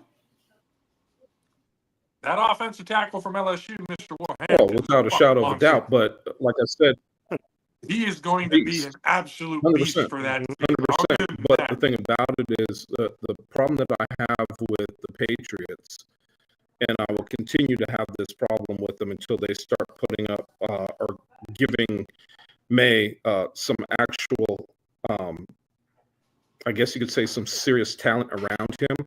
We know that they got Diggs. We know that. But is Diggs going to be healthy? Because this is his first year coming off of the ACL. So I don't know what he's going to be, and I don't think he is going to. If that is their only weapon, they're in trouble. They're in deep trouble. Let's be honest. Who's really sold on May? I am not 100% sold. I think he is a serviceable quarterback, and I think he's shown flashes. But again, we all come back to the same thing, right? Consistency. He's very inconsistent. He's very inconsistent. That was a nice throw. He's a bridge guy. I don't think Drake, like, you could give Drake May all the weapons in the world, and I still don't think it'll help him. I really don't.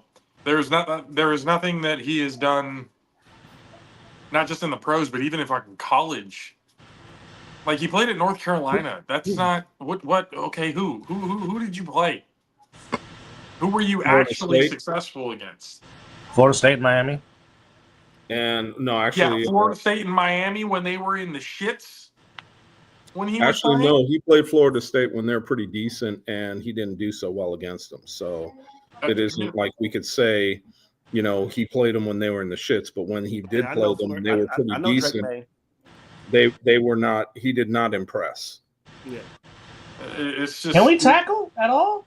The film that I've seen on him, Again, I thought that was a huge mistake that they gave up Milton. I really thought Milton was going to be the guy that would surprise him and take over and actually, be the franchise core. I've been high on Milton since he was at Tennessee. Yes, you have. I've told everybody, like, that kid is a fucking beast who hasn't been talked about enough. The problem that I've always seen with Milton, and I watched him at Tennessee too. The problem that I had with Milton was he has always been consistently inconsistent. He's had his ups, he's had his downs. His ups have been absolutely on fire where he looks fantastic, but his downs have been so far down that you question his integrity and you question what he is seeing on the field. And not much has changed now that he's with the Cowboys. I saw the same thing over the preseason games, and also when I was watching camp on live stream. The problem that I saw with him was still the same thing, and that was when they're running, they're running some stuff to confuse the quarterback a little bit. The problem that he had, or the problem that I saw, was that in his throws, he was not reading the defense the way he should be. And that is always going to be a problem when you are throwing the ball to a wide open defender rather than a wide open receiver. How much of that can we attest to because of the fact that when you're not running with ones, you tend to, because again, you're not really getting the looks that you're supposed to be getting. But Jay, would you agree with me that if you're running with the number twos against the number twos, I can understand if you're running with the twos against the number ones, but he was running twos against twos. And so I would like to see him be a little bit more consistent with his passes on that and his ability to read. And what Schottenheimer said about him was that he would like to see him use his legs a little bit more, which he did in this last preseason game. But what I saw was his hesitancy, and we discussed it earlier. There was a play where Jalen Brooks was coming open, and instead of throwing with anticipation, he threw it away because he threw the ball probably about half a second to a second late on that. Had he thrown with anticipation, it's an easy touchdown for a lot of veteran quarterbacks. And how much of that is on coaching as well? It's I mean, there's you hold gotta on, with certain hold on, players, hold on, you give them in a hold good on, situation, hold on. it could be a different story. There's only so much you could do as a coach when you're dealing with something with anticipation. You can tell a quarterback time and time again, you should have released the ball at this point, but it's up to the quarterback to also make that read and understand that he should have released the ball. So you can correct him, but if he doesn't recognize that, and he doesn't recognize it on a regular, he's always going to be late with his delivery. I'll give it to him. I'm thinking he sees the right situation, the right coach who knows how to utilize his skill set properly. Because you can be a good coach, but if you're not a good fit for your quarterback or your player, whether it's coaching style, play style, whatever it may be, it's not going to work no matter how much you try to. It's like putting a square peg into a circle hole. It's just not going to work. I agree with you, but I think that he is just a little behind right now with reading defenses. His injury early on kind of delayed a little bit. Set him back a little bit too. But I think that he needs to have a little bit more time to develop and understand what he's seeing and what the defenses are trying to do.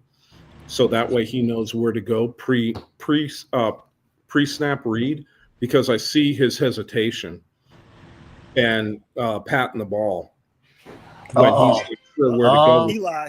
Doing the Eli. See, this is where I wish little big brother was watching this show, because he sure would have chimed in on that. Don't do the Eli. Don't do the Eli. Oh, patting the ball? Don't pat the damn ball. Oh, our brother said that all the time. Oh yeah. He said in the chat, "Don't do the Eli." He was like, "Don't damn pat the ball." So hot damn ball. That was his saying. So, I mean, I could pull up the last night's game and show you where he was patting the ball on the defense, with the defense just kind of moving around. And the thing about it is, remember, it's preseason. Mm-hmm. They weren't scheming for him. Mm-hmm. They were just playing. And there's some movement pre-snap, and you could see him hesitate even in his snap cadence, because he wasn't sure what was going on. So, yes, I do like his arm strength. I do like his athleticism. But I also think that he is about, like I said, and I'll stand behind this, 2 to 3 seasons away from being a starter in the NFL because of his abilities. He's on point, but because of his ability to read and react to what's going on, he's a little behind the 8 ball right now.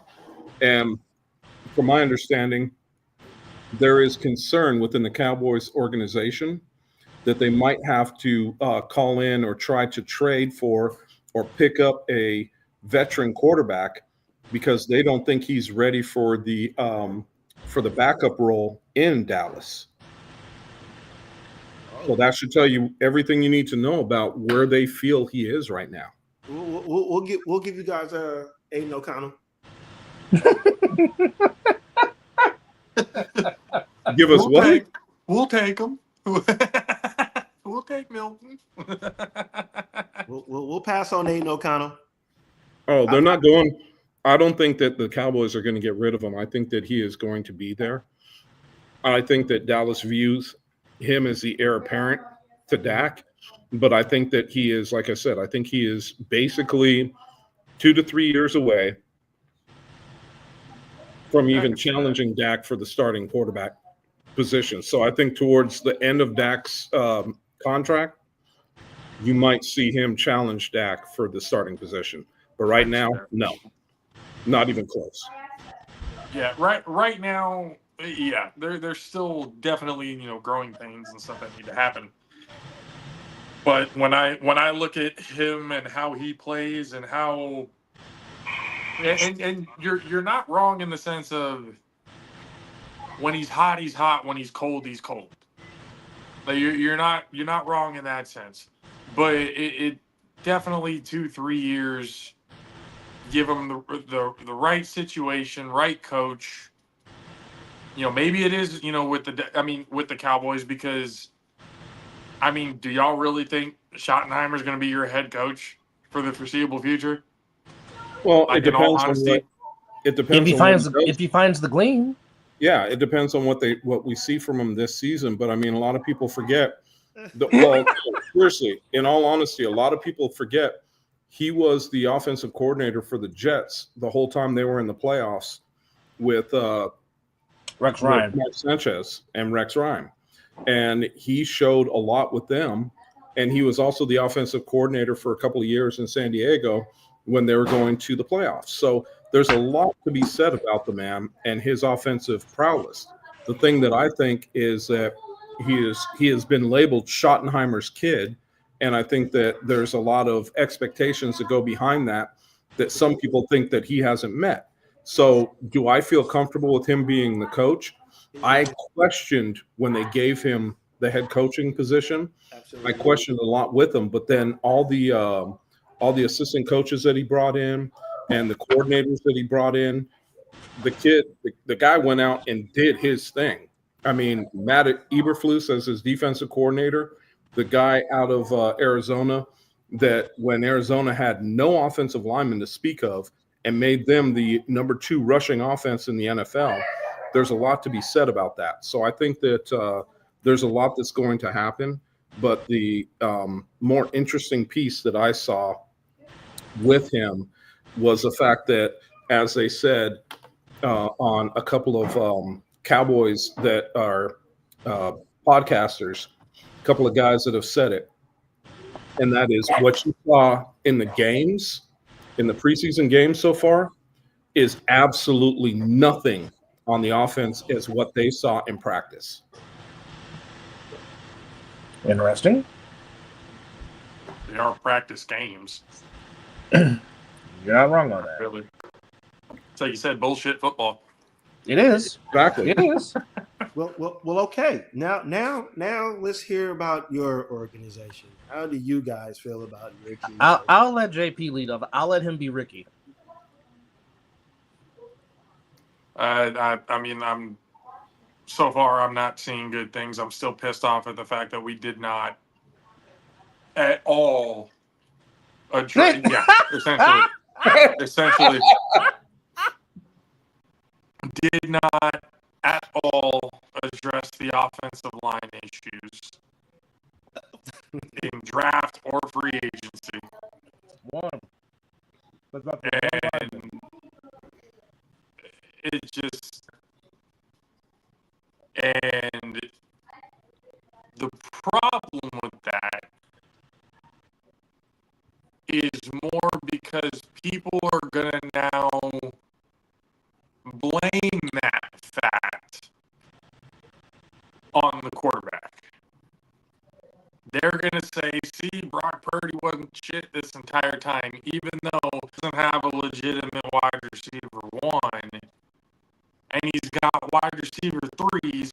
Juwan Jennings is as damn near as good as fucking gone now with all the shit that's been going on with them. Yeah, it's just, he's not in a great position right now for success. And unfortunately, it's talking out of their fucking ass. Guys like Nick Wrong and Colin Coward and all those dumb fucks who think that they know shit. The ones who've been sucking Patrick Mahomes' dick, since he got into the goddamn course. Of course, Patrick Mahomes can do no wrong. Even though last year, when he probably had the worst year that he ever had, they were still, he was bringing him back. No, bitch, the ref was bringing him back. And you knew that was true because as soon as the media starts talking about the refs are rigging shit, as soon as they get a hold of it, and you saw how the Super Bowl went down, nobody everybody was sitting there. Everyone was thinking, "Oh, the refs are gonna. If the Chiefs win, the refs rigged it." So they had to go another route. Oh, we gotta give the Chiefs in that Super Bowl played like absolute dog shit, just absolute fucking pedestrian. They were still sucking his dick. And nobody has given Brock Purdy any sort of respect since he came into the league. Why? Because he's Mr. Irrelevant. And they take that seriously. Have history books saying that you don't need to be a first or second round guy to be successful. Sixth round. Hit the six. Sixth round draft pick. Sixth round pick. You got guys who are in the third, fourth, fifth. You got guys who are successful. Joe Montana, but third round. they need to play in the SEC, and they need to be a number one. JP, let me help you with what you're saying. And this is a stat that blew my mind when I looked it up. First round draft choices. 3% have taken their teams to the Super Bowl. 78% have been busts. And yet here we are with all the fucking talking heads still thinking that that's what you need. One of those busts. I mean, So these are the same dumb fucks because he had one good throw in the fucking combine. No, that was his pro day. Oh, pro day. Sorry. Pro day. Wasn't the combine. It was he has one good throw in the pro day, and everyone's like, "Oh, Zach Wilson, number 2 overall." By the way, where's he playing? He's in Miami. Yeah.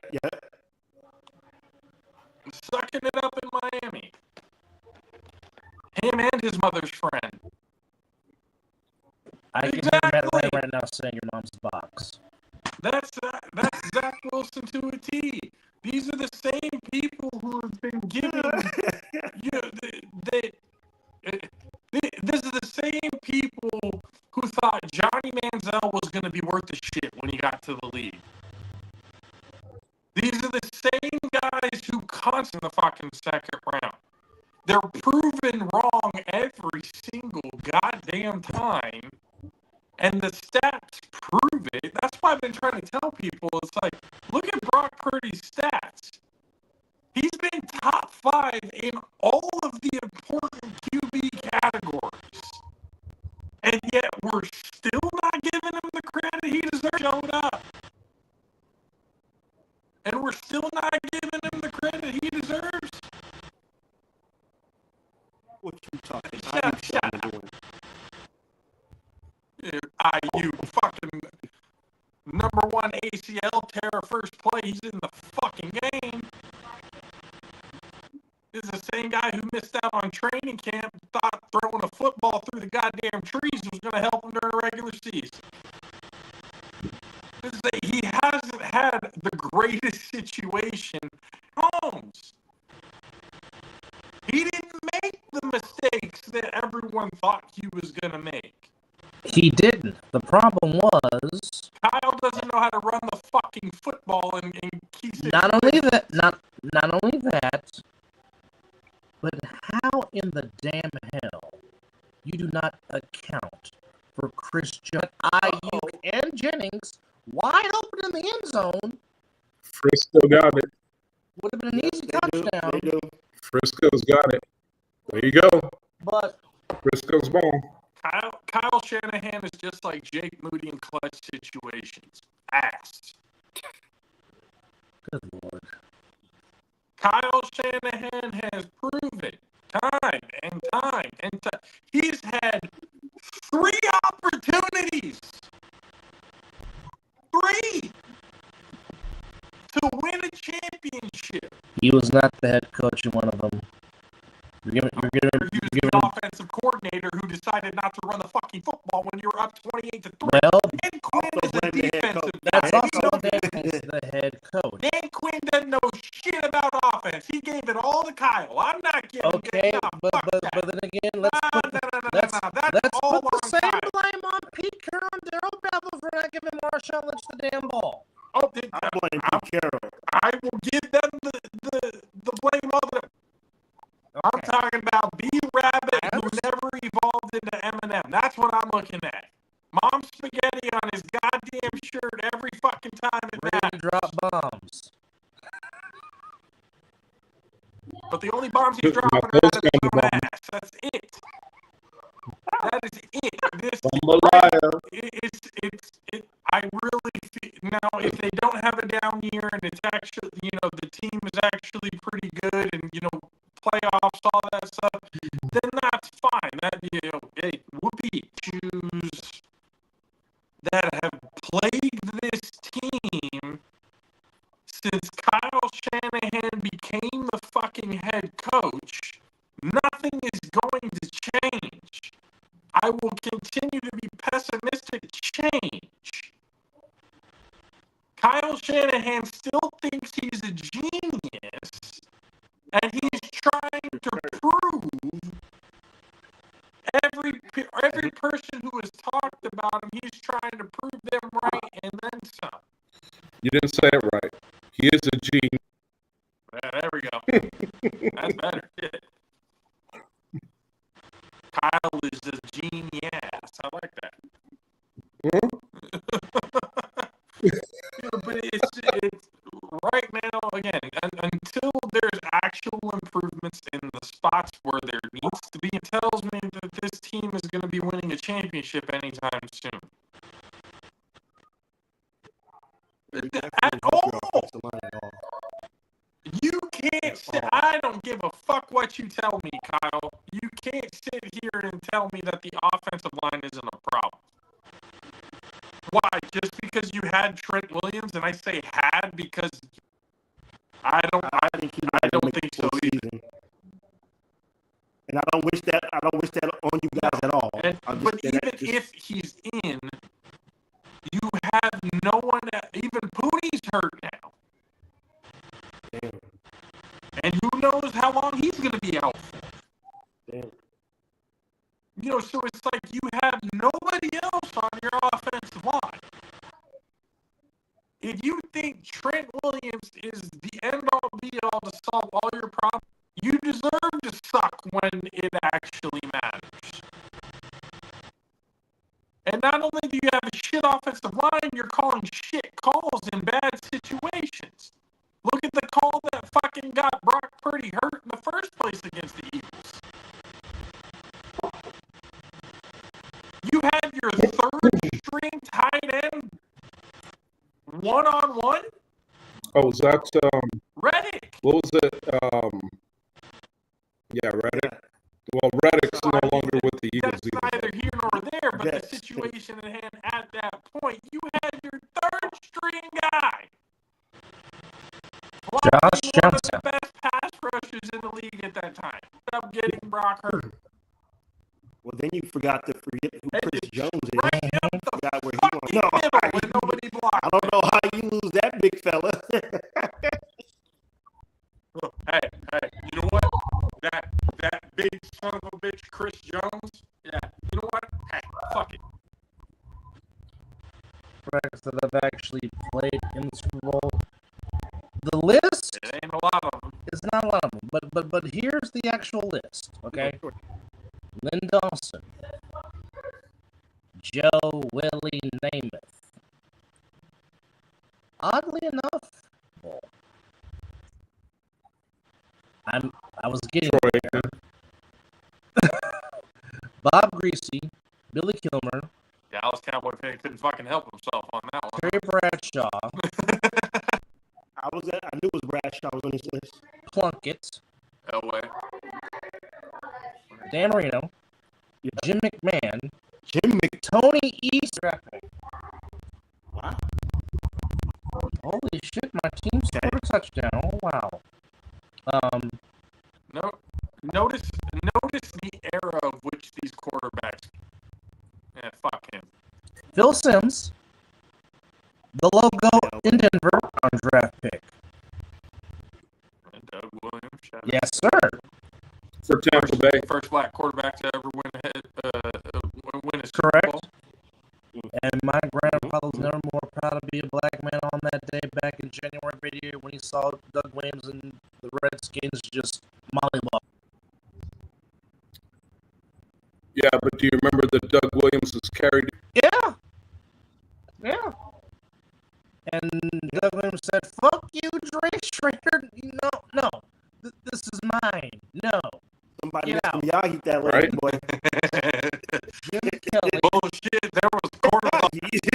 Jim Kelly, as mentioned, Chris's beloved Troy Aikman, Drew Bledsoe, Steve McNair, Trent Dilfer, Kerry Collins. You had to say Trent Dilfer, huh? Just had to say it. Granted, He was drafted in the first round. he did not play in the Super Bowl with the team that That drafted him, but true. Donovan McNabb, Ben Roethlisberger, Peyton, Yep. Rex freaking Grossman, Eli, Somebody who was carried by his defense Right. and fucking Devin Hester. Jesus throw Christ. Mordecai. Nice Special throw. teams. What the fuck? Very nice throw. Well, that was right on the money. Peyton, Cam, Mr. I'm not going to fall on the ball to fumble to keep my team in the game in the Super Bowl. Matt Ryan, Jared Goff, Burrow, and that's it. And Jake Moody misses the extra point. Oh, you don't fucking say, Doug. You don't say. First fucking extra point, yank. Come on, it's fucking preseason. Are you Wait. darn Moody? No, fuck There it Moody. is. Fuck him. God, complete waste of a third-round pick. Jesus Christ. Holy crap. First-round But pick. yeah, on a those are scrub-ass the kicker. those are the first round Holy quarterbacks shit. that have played in a Super Bowl. Now, if we're talking about first round quarterbacks that have actually won a Super Bowl, that list is even That's a different shorter. story. Yeah, that's it. Basically, half of the guys that you just called. I know it's Terry Bradshaw. I know it's Bob Plunkett, Greasy, Aikman, Ben Dawson. don't name it. Elway, Plunkett, Doug Williams. But did Aikman really do it, or was that the running? Was that the off the back of Emmitt Smith? No matter, he won the Let's be Super Bowl. honest. Actually, Aikman was the MVP. of Super Bowl 27. He Correct. went 23. He went 23 of 30 for 273 and threw 4 He was touchdowns. very fucking accurate. Oh, that well, day. of He was course, because actually good he for was one game playing when he at needed his to be. college stadium in the Rose Bowl and passed it in, so of course he was going to go big. Oh yeah. Jim Had to McMahon, at that point. You can't really. Phil Simms, Elway, or the logo. Going down. Steve Young, going down. Ooh, Tampa He Bay was. drafted him that high, huh? Yeah. That's when he won. That went to the USFL to play for the LA Express. USFL. Yeah. Yes. Yeah, he wore the creamsicles. It's the same thing with God awful Reggie White. jerseys. Reggie White was originally drafted by the USFL. Correct. Yes. He was wasn't he a New Jersey general? Warren Moon also originally. And he was CFL, when he was during the sorry, CFL, he CFL. brought right to the NFL. That He man was was dropped. killing people. Doesn't he still hold records? Yeah, in he the does. CFL? Yes. He does. Yes. Matter of fact, I think he Christ. still holds the Like as far as like all yardage and football, touchdowns. most yards passed, I think Warren Moon still holds that record. If I'm not mistaken. Warren Moon. Them Jeez, the Oiler we're days. talking about all-time greats. Warren Moon, man. Heck, I mean, heck, Jim Kelly was in the USFL. He didn't want to go play for Yeah. Buffalo. Yeah. He originally didn't want to go play for the Bills. He Didn't said, that money "Fuck look that." good? Peyton. The money looked good. Eli, Hey, Rogers, Ben, USFL USFL money can only go so far compared to NFL money. Mahomes, yeah, that's how short, and Stafford, that's how short this list is of first round. I mean, All right, Dub. Now, what's your analysis of your organization? Outside of the mash unit that we have, I have liked Bryce Huff in camp. I have liked Upton Staff, who's had a very good training camp. Graham. I do like the possibilities of what Nick Martin can be, being on the other side next to Fred Warner, the linebacker from Oklahoma State, who I was very high on. I need to see more CJ West be okay. But I will say this. Most people in this fan base got a hard on and almost got on their happy self when they finally got Salah back. I'm going to say this again. This was the same fan, and I'm not counting JP when I say this. Yep. This was the same when 19 happened. So, for all you Niner fans, they're saying, well, we got solid. The defense saved. Okay, if you really think the Niners are going to be that gold rush defense as they were in 2019, when they went to Super Bowl 54, number one, slap yourself. Yes, I know it's the same. You don't have certain players on that defense anymore. Not to mention, they still haven't solved who's going to complement Nicholas Jonathan Bosa on the other side, because once he starts getting double teamed, nobody cannot win in one-on-one coverage to even get to the damn quarterback. Okay, even though he has had a very good training camp, the kid from Iowa that they drafted, he's had a very good camp. Possibly could start at right tackle. Because Lord knows I'd rather have him than freaking Colton McKivitz at right tackle, which I don't understand why he's still the starting right tackle. But that's beyond me. Again, this was the draft to update your offensive line with the plethora of linemen that they had. Ton of offensive linemen.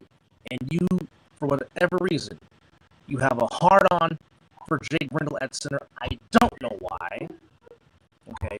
You still have a hard-on for Colton McKivitz playing right tackle. I need playing spectacularly well last year. You really would have had one of the worst O-lines in football. Okay, now, yes, Ben Barch, I'll put Ben Barch at left guard. He's been spectacular when he has played. But however, if it hurt, that's going to be a problem. Why is Spencer Burford still on this doggone team? Why? Because we ain't got nobody else. Touche. But here's the thing. And I guess you can say the only saving grace that the Niners have is the fact by this upcoming season. And Steve Dogan just proved my point right there. The Niners have the easiest schedule per se based off of winning percentage.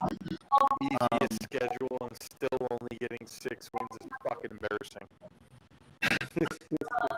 Well, again, young players to piece this together. Now, again, yes, in 2020 when they went 6-10, Salah got great defensive players and had the defense play at a high level. Which goes to show you why, however, the game is one of the line of scrimmage. I don't need to see Brock Purdy running around like he's Fran Tarkin and trying to keep the doggone play alive because his offensive lineman can't. So do you think CMC makes it the full year? If we're going off his injury as a player, no, which is why they traded for Brian Robinson, which I want Terry McLaurin because that would give us a true number one. Again, we have not had a true number one wide receiver since Terrell Owens, and that was You have not had a legit number one since Terrell Owens, who probably, right now at his age, can probably get you 40 catches a year. Jerry Rice can get that too. Exactly. That's why Michael Irvin called him Jesus in cleats. And that is Jerry Rice, a.k.a. Jesus in cleats. Damn right. But, I mean, again, but what do we know, right? We've only been watching this team pretty much all fucking long, watching exactly what the downfall has been. It's very, and a casual can look at this team as don't really have a wide receiver. Oh, you guys are good. Even my wife watching the game next to me, she barely watches a down of football ever. And she already has more Super Bowl rings than my fucking team has in my lifetime. And she's watching it going, why doesn't the coach put better guys? Thank you, man. I appreciate you. To know that my head coach cannot pull his own head out of his ass. He can't. Logic says all of the rookies are not. Well, no shit. Well, yeah. But Kyle doesn't think that way. He's gone into that whole ego trip of people calling him a genius and all this. He thinks he can do no wrong. That's why he thinks, oh yeah, I can win with rookies. Fuck all you can. You still haven't proved that you could. You have the top 4 or 5 different positions. And yet, give or take. what do you have to show for it? Nothing. 2 Super Bowl losses. A high price cap. But the thing is, the cap being what it has been, what we've been able to do. The cap has been going up every single year. It's kind of been working in our favor, low key. But when you have a roster that when you look at, and not only do you go into that Super Bowl, you have a double-digit fuck lead twice! Twice! And what do? Give it to the other fucking team. You say, you know what, let's give Patrick Mahomes. Fuck it. What did Kyle Shanahan say after the 28-3? I'm going to learn from my mistakes. Super Bowl came around. Apparently the motherfucker didn't learn. And what did he say in that press conference? We're going to learn from our Super Bowl. What the fuck did he say after Raheem Mostert went and broke the NFC Championship record? If it ain't broke, don't fix it. Well, guess what, you dumb son of a bitch? You stop fucking doing it. You obviously put the ball in the hands of James stop Richard. it. He pulled a Pete Carroll. He wanted to give an MVP to his quarterback when he didn't fucking deserve it. Kyle Shanahan got fed up. He got so caught up into that fact.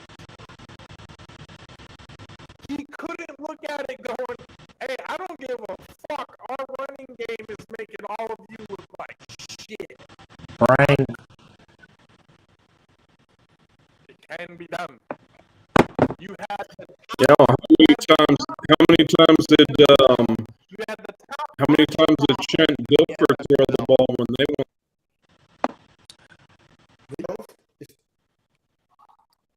Maybe under. You have the top rushing off of the ball when your Patriots with 11 minutes left in the game? Eat that clock. And by the way, Good job. drives in those 11 minutes that the 49ers had, none of them went over a minute. Less than a minute. Trent Dilfer in Super Bowl 35. 12 of 25, 153 yards, 1 touchdown, no interceptions. Fuck you.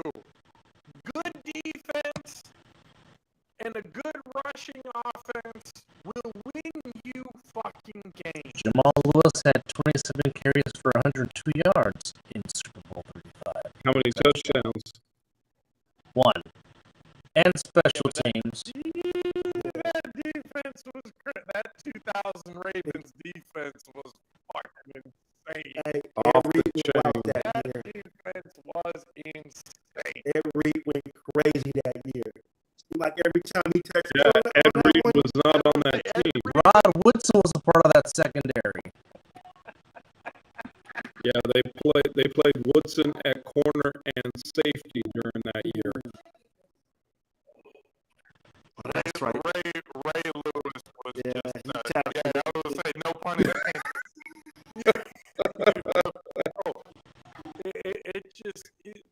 When you look at how to win football, it doesn't take a fucking rocket scientist. You don't need to have an IQ above 125. Hell, you barely need to have an IQ above 90 to be able to understand that this is a fucking child game. I would say that's Chargers ball.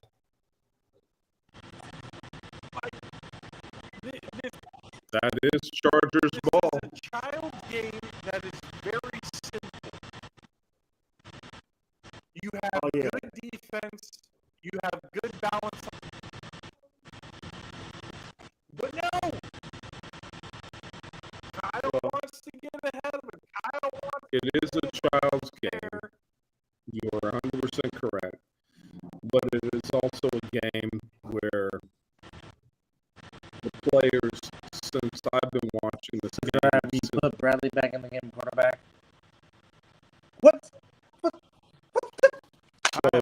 ever since, yeah, I've been watching this game since I was a kid, since '78, Oh, by the way, Gus and Bradley I gotta say that this game has Yes, it changed has. quite a bit, and what they have done with talking about when you are watching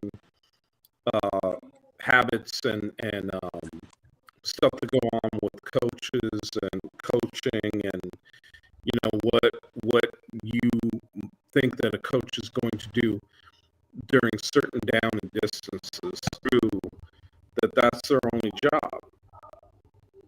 You give the down and distance and what a coach is most likely to do. And the one coach that I thought did a damn good job at this, as much as I hate to admit it, was the Patriots coach, because he would have his own crew tell him what their tendencies were for down and distance, and then they would give you the same formation. What's that? You know where I think it kind of went south? You know, I think it kind of went south. I think it went south when coaches started relying more on statistics than momentum. Analytics has changed. Analytics can go straight to hell. Exactly. It's been Baseball baseball, as it's been well. basketball, it's been everything. Don't get me started on analytics. You know, so it's like Not like Butthead? the reliance. I gotta show you. I gotta show you what I mean. reliance Hold on. of analytics in the game of we'll just talk about football, at least for next, since that's what we're talking about. In the game of football has, because again, for those of us who have been playing, to those who's been around the game of football for as long as we have,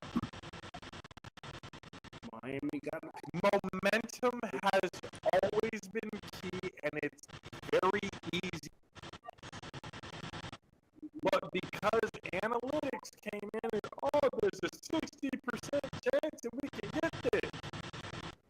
There's a 57% chance that we can. Fuck that. What's the game is killing them? It's killing them? Keep running the fucking football!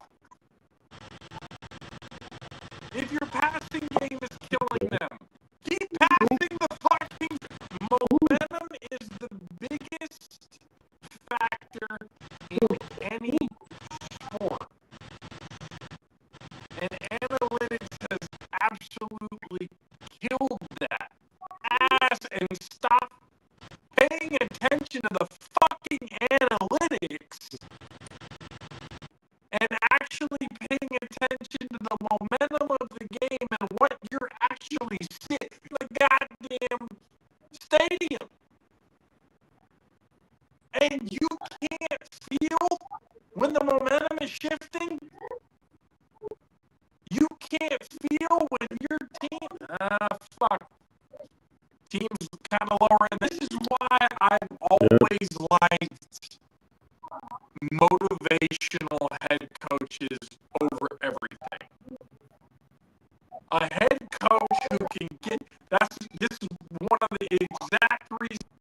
He's not the biggest X's and O's guy. He lets everybody else handle that. He is the guy who delegates the shit that he doesn't know to buy into what they're fucking doing. Well, it's funny you should mention that. With all the assistant coaches he lost in the off season, what are your feelings with the? It's not just the player; it's the whole fucking city. The whole city is behind the Lions right now. They know that they have a window right now. So not too long ago, did we ever think that we were going to fucking see that? And they were up double digits. And one decision by Dan Campbell cost them a chance to go to the Super Bowl. But again, that decision by Dan Campbell is not all year. Yeah. He was gonna go down the way he got there all year. No question about Absolutely, and I don't blame him at all for that. He wanted to fucking win. But on that, when you fuck up 3 times, maybe you should change it to 4th. Just saying. I get what he was doing. I get what he was saying and all that. Is that a shower cap?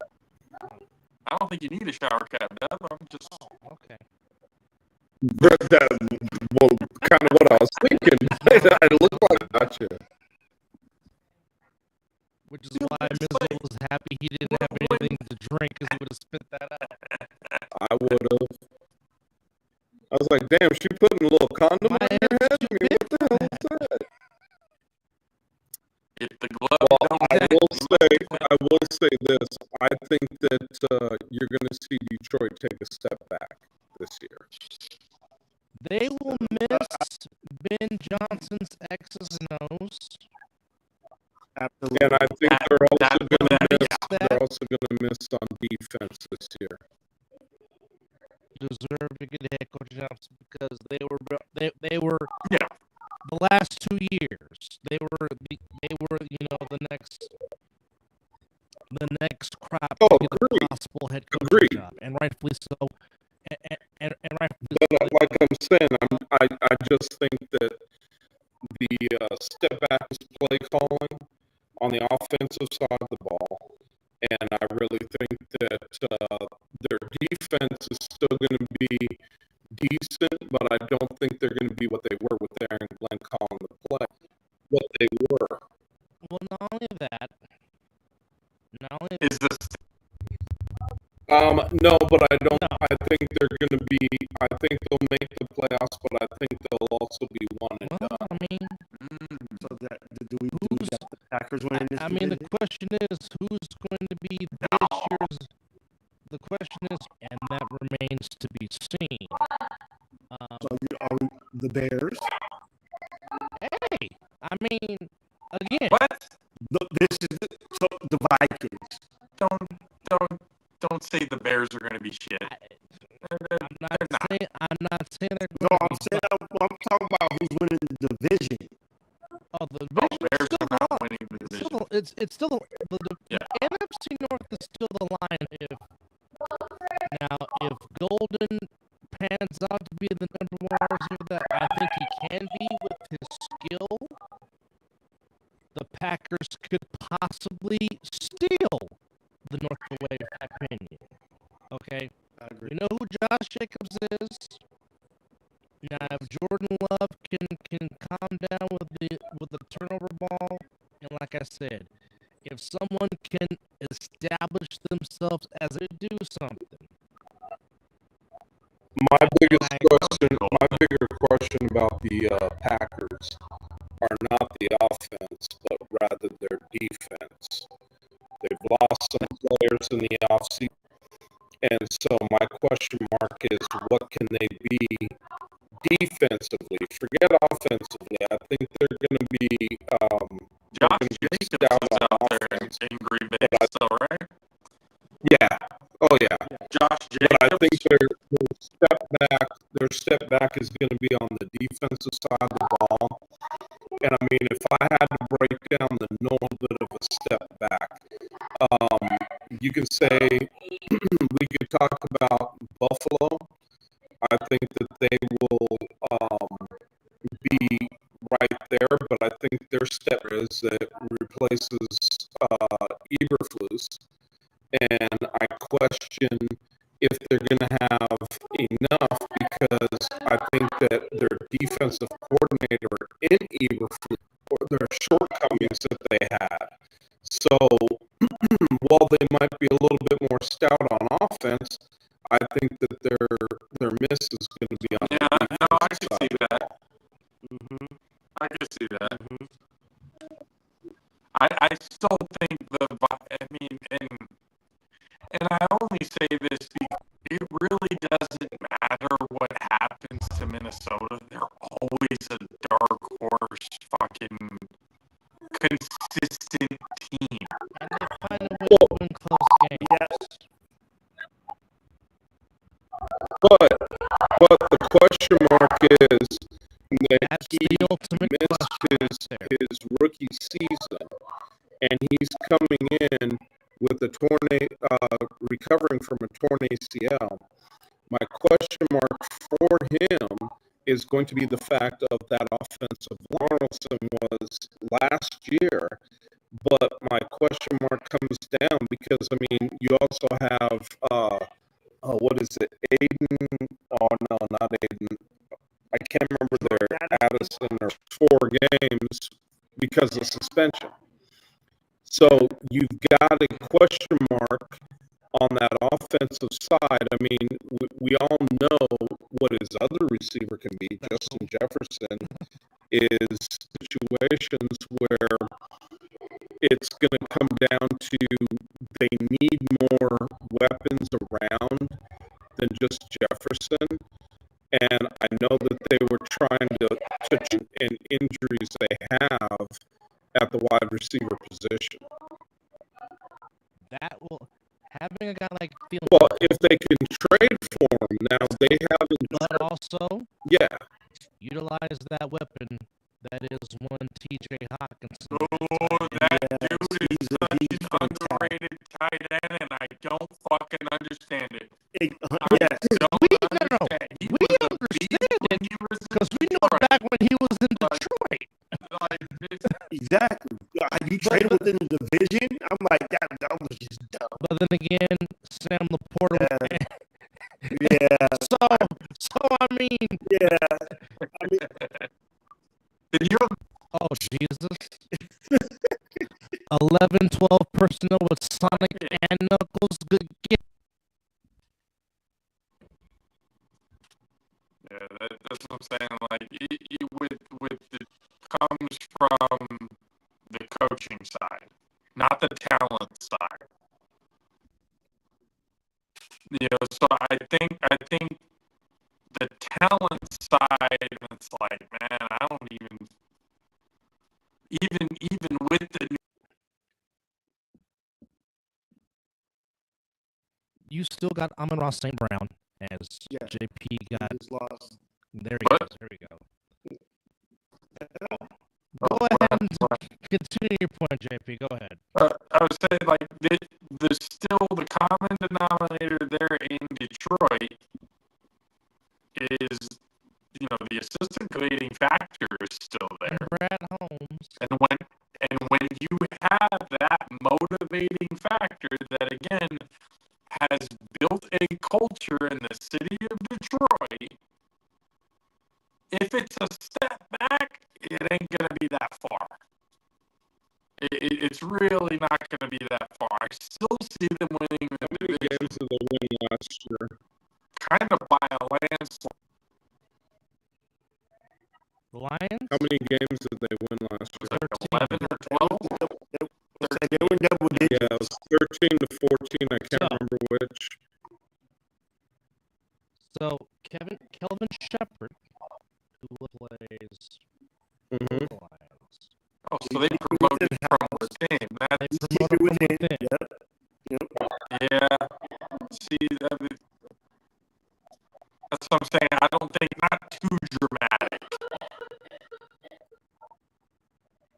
I say they win 11 to 12. I think that their offense is really good, but I think the problem that they're going to wind up having, as we know, they've already lost their starting defensive tackle to a torn ACL. The question mark becomes a situation where they've also lost their cornerback, one of their corners that signed with another team in the offseason.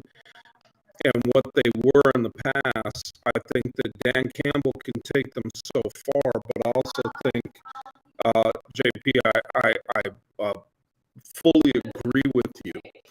Dan Campbell has amassed a lot of plays together and made that team what it was. So, are you going to have somebody that has the vision like a Ben Johnson did on the offensive games for them? Now, the question mark to me is very simple. What can they be offensively, but more so, what are they going to be defensively? And that's where I think the biggest hell yes. But I also think that they've got a lot of question marks in their secondary, and I think that it's a lot of what we're gonna see is a lot of shootouts. What does that mean? I won a lot of close games the year before. A lot of times those close games go the other way the following year. With all the with all of the big step back, and when I say that, 13 games is nothing to friggin' take lightly as wins. I don't think they come close to that this coming season. I think that they're going to team, and I think their biggest miss this year is going to be consistency to make it deep into the playoffs. Forget injuries, just So John Morton, who was previously on Dan Campbell's staff with the Lions in 2022, now he was the passing game coordinator for the Broncos under Sean Payton the last 2 seasons. Now comes back to Detroit. So obviously, again, he's not no Ben Johnson. We'll see. Now again, since we kind of talked to him a little bit. Now again, yes, football, but however, you can see kind of what Ben Johnson is trying to do with. Ben Johnson needs another quarterback. That's what he needs. y'all know my feelings about that. Yeah. I get that. I understand that. Against the Bills' #1 defense, but again, he looked solid in getting the ball out quickly and led some good drives. Now, in the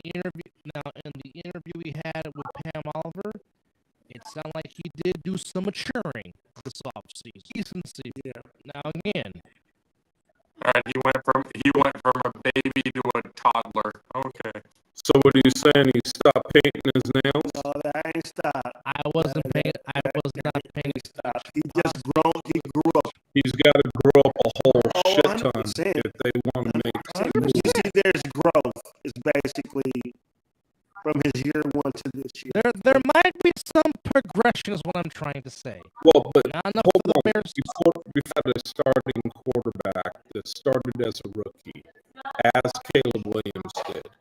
You don't want to see just a little bit of growth. You want to see a very big leap from one year to the next, because if you don't, you're going to see a lot of the same mistake, a huge difference in him. It's going to be a cut down playbook for Ben Johnson, because Ben Johnson is probably sitting there as the, and if that is a question mark, there are problems. Was that story true? Did Keenan Allen really come out and said that that Caleb Williams was wanted to hold? I heard the same thing. I don't know if that's true or not. I take every bit of news with a grain of salt nowadays, because Dude, I thought you were starting that with a gay assault. Obviously, Keenan Allen Really? ended up back home in Inglewood playing with Harbaugh and Justin Herbert. I'd rather be there. Got out of Chicago. Anyway. College quarterback. Well, as they say, wide receiver. So do quarterbacks, apparently, but they don't even gain a career. After Jim Harbaugh. They had a good number 1 in Allen Robinson. They didn't even treat him right. It's ridiculous. No. They're like there's no certain positions. Well, I mean, pretty realistically speaking, do they have at wide receiver? They got They got a Dunzier. So if you want to tell me that he's going to be a They got a commit, and they got difference the maker on that. tight end from Penn State. Loveland. Yeah, okay. You know what though? The thing that bothers me. Here's the thing that bothers me about that. Right? When you talk about a tight end, what you want to do is even in Vegas about different plays that are going on. The question mark that I have with that situation is, why haven't we heard more about him? Even in Vegas, you hear other play rookie level where it's a little off the chain. Chicago is a big market team, whether we want to admit it or not. And when you don't hear like major things or great things, I I can wonder tell you why. why. I can tell you exactly why. Why? Because they're trying to play up Caleb Williams as an actual quarterback in the NFL. I don't think he is an actual. To me, in the media, that's a narrative that they're trying to push. Because if they sit there and go all this other stuff, it takes away from what Caleb Williams is actually doing. It's almost like what they did with Brock. He was playing well, but they were due to Caleb Williams. How do you change that narrative? You don't talk up your best players. You keep talking up Caleb Williams as if, again, he's the greatest prospect of all time. When you downplay what you have, it makes your quarterback look better. And I think that's what the narrative that they're trying to push there, because I've seen it. He's not the guy. This is a dude who has what you look at his college record, only had 2 wins against top 25 teams. Couldn't beat Utah. Couldn't beat fucking Utah. Could not But be again, you. that's just what happens to your career when you play play games with Oklahoma. I don't give a fuck if you play at USC. Well, they're But when you put that scarlet and white on, when the Minnesota Vikings come into their backyard to see what they can do. people at Soldier Field are about to leave early. Yeah, I think that when you look at what Caleb Williams is, they're giving him all the kudos to what he is doing, but you've got to have players around you to start making some good plays for you. And in the preseason, I just haven't Have the talent to be able to execute what you want to happen. Correct. It really doesn't matter. no, and it creates problems. And in this case, to me, it creates where you've got to be careful with the young quarterback too. You play him up so much, and then he has his shortcomings. And what's going to wind up happening to him with the meat shoulders to kind of take that with a grain of salt and start playing, which I don't think he does, he's going to wind up going into a shell. And when he starts to go into that shell, you can also see that the Bears are going to go into a shell. Caleb Williams has never taken constructive criticism. There's gonna be trolls. Trust me, there's gonna be trolls no matter how good or how bummy or whatever that you are. It's how you respond to the bullshit. Now, if he was one of those guys that's just, I don't give a fuck about what the media says, I'm going to go out there and play ball, I might have a different tune about it. But we're talking about a guy who's, since when have they ever said that quarterbacks under 6 feet were worth a damn? Since when? 5'11" in cleats. They say So they list him as 6'1". Yeah, they're fucking lying. They're fucking lying. And even 6'1" is considered undersized to people in the NFL. Yep. Brock Purdy, Well, 6'2", that's they made him as he was measured at the combine. Usually they're pretty right on with the combine. Yeah, But I agree with bull play this kid up as the fucking greatest fucking prospect ever. And who said that? Jordan fucking Palmer. Who gives a fuck about what Jordan Palmer? USC Trojan too. What do you do after that? Nothing. Absolutely You nothing. proved my point. Thank you. No, And he no, didn't no. do shit at I USC agree. either. I agree. He didn't do dick at USC either. No. Oh, he did? Yes. Oh. It didn't do a damn thing. What round did he get drafted in? Doesn't matter. He didn't do fucking shit. Nope. What do they sometimes say? The ones who teach are the ones who couldn't do those who can't do teach. The ones that can't do, they teach. Yeah, the ones that can't do, they teach. Yeah. And that's right. Thank you, Doug. Thank you. And he went to Texas El Paso. He went to UTEP. No. he wasn't even good enough to go to USC like his brother. They got drafted by Snyder? I don't give a fuck. I don't give a fuck. Okay, first of all, if anybody can name me a quarterback who has been successful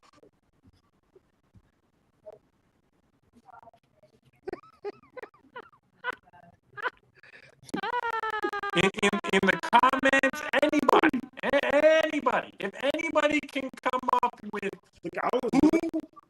who has been trained by Jordan Palmer, who is will retract that statement. But until then, why the fuck did we give any weight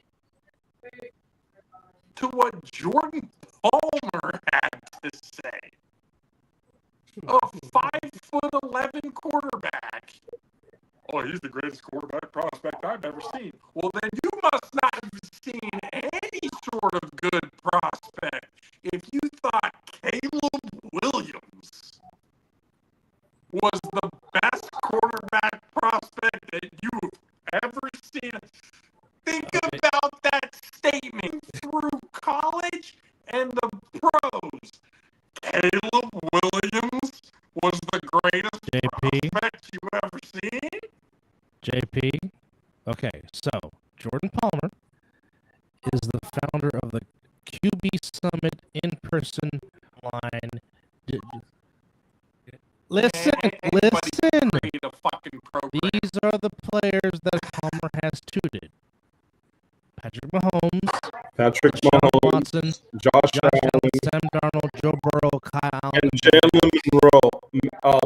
Those made it to the And you mean to tell me, out of those guys that you just mentioned, 5'11" Caleb Williams is your greatest prospect of all time? Fuck you, Jordan Palmer. You don't know shit. Matter of fact, you probably got lucky that the dudes who came through your program came through your program. They probably didn't need you. And on that, to be completely and on honest. that note, folks, joining us fresh off of going to the UNLV game What up, to Zelly? talk some NFL, who's trying very hard not to laugh his ass off. Member of the championship I'm team, glad I can help put a our smile good on friend, Zelly's Mr. face. Denzel Daniels. What's up, nephew?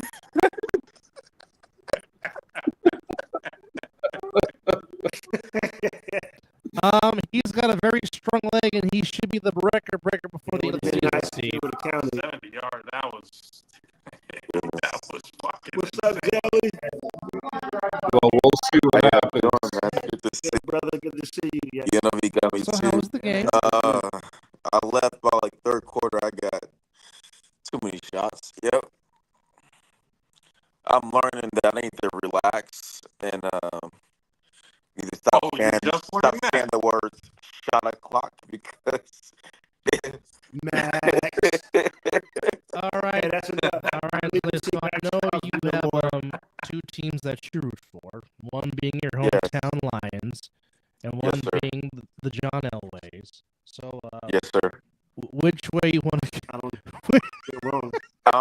I have to lean towards my Detroit Lions. I don't care. The division my Broncos are in is probably the first or the second toughest division in the league. I don't care what anyone says. Fucking Ashton Gentry has arrived, and it's fucking scary. The Raiders are just missing, in my opinion, some key pieces on the DB side. Yep. With that being said, I'm not kissing. If the Niners stay fucking healthy, sorry I'm cursing. I'm still. I can answer your question now. It ain't gonna happen. I'm not sober at all. But if the Niners can stay healthy, and that's a big if. And they will do what Tom Brady did, and what Tom Brady and Buccaneers have done. And Matthew Stafford, and I'm just really, really, really excited for the NFL season to start. Same. But if Dan Mullins, sorry, I'm going off topic. If you get a fucking kid to transfer from University of Michigan, Big Blue, to transfer to UNL fucking V, I don't care if you fumble going into the end zone off a hit. You fucking start the kid. You don't take him out after excited. I can't say a clear-cut Super Bowl winner, but it's going to get exciting. So, are you saying that there will be a new champion? There will be no repeat. Which, by the way, No, and I'm gonna. it will not And be I'm a gonna repeat. put. And I'm gonna put. And It I'm will going not to be. put this out there. No team has repeated as Super Bowl champions since the 03-04 Patriots. Now, with that said, no NFC team has repeated since the 92-93 Irving Cowboys. Wait. The Chiefs never repeated? No. They did. Then what the fuck was this of the whole 3? I'm like, wait a I'm minute. sorry, Have I right. gone into a different dimension all of a sudden? What We the are hell in is going bizarre. on? We are in bizarre world. I'm Fuck, trying. Dr. Strange JP, went and fucked it up again. JP, I'm trying to take away the pain of Super Bowl 58. Forgive me. I'm trying to tell you, JP with the new leave it there. He I don't- need it. I know. pull I his need strings. to feel that. God damn it, Kyle Shanahan. Better hope I don't see him in the Okay. streets. Fuck. But this is true since the Cowboys of 92 and 93. And you gotta watch those games on VHS. Or on Netflix with the Cowboys Netflix special. Which, by the way, is some very good stuff, by the way. It really is. Yeah. Hater. I wish Jerry Jones would have never struck oil. Hater. For the fucking Dallas Cowboys had Jerry Jones not struck oil. You know what? Hater. Lorenzo Neal looked like he could still go block somebody. Still a hater. Okay, Steve, I agree. But this just goes to show you how they didn't have depth. Because when you have to put Kelsey wasn't catching shit because Dre Greenlaw was guarding him, that's a problem. Yeah. Yes, sir. Yeah. I'm sorry. Even if Cool. Dre You Greenlaw, weren't on mute. we still would have lost that Super Bowl because Kyle Shanahan would have found a way. Yeah. He would have found a way to fucking stick it up his own ass. It would. I So swear you're to God, he saying would he have wanted to figured it please out. his own crowd? Wow. fucking tickling and everything. Oh no, the last 2.5. Well, again, While insertion, there's a expect. little bit of ball I tickle mean, going on. That's what's happening. we've already talked about dildos being thrown on the football field in Tennessee with the Vikings and the Titans. Forget about that. That's the Like, first. the Minnesota Vikings, what the fuck are you doing? Did you see their male Twitter? Okay, I have That's the nothing male against sport, that. right? However, wear the stuff that the boys wear in college. Don't have them be wearing. Don't have them be wearing. He's not wearing the skirt. Is he wearing the skirt? Did you see the I've seen routine? male cheerleaders. They have the sweatpants. They have all the. He's actually wearing a skirt. Two of them. There's two of them. I'm trying to tell you, goodness gracious. Hey, Jay, shout out to the dude's confidence. Now again, Because of that, I have no faith in the Minnesota Vikings success. Because of the cheerleader, relax, Ellie. I have nothing against the alphabet. One of my closest friends is part of the alphabet. However, He's probably related to JJ, honestly. However, Like JJ. I have nothing against no cheerleaders, but if you're gonna have them wear the thing Oh my goodness. That was good. I am all for equal rights. I am Yes. for all of that. I promise you I am. I'm trying to. Don't do that. I can't do it no more. It's not a shot. It's just a beer. Extra. What's those extra Oh, Lord. Modelos? Why do you do that to yourself? He just baptized somebody again. My problem is I started the whole thing shot o'clock and they're yelling and I can't back down. Hey, Genty just baptized somebody again. In the name of the. Here you go. Oh, he went there. Oh, Jesus. Oh. Goodness gracious. I'm watching the You game wonder why the anyway. Jaguars hasn't been I good? really don't care. Trevor Lawrence has been cheering for the Minnesota Vikings. Actually, I think that's more. They brought out the long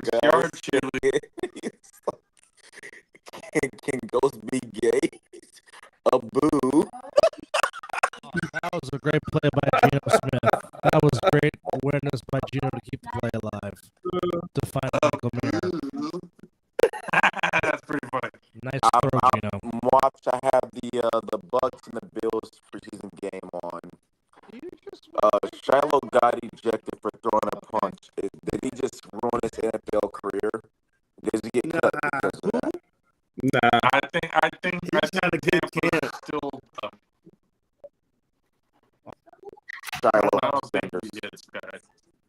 He Because had he a got good ejected Not for Shiloh throwing was that awful. punch. They're pretty high on him. So I Leave mean, Sam Witwicky alone. What was his screen name? Sam. No.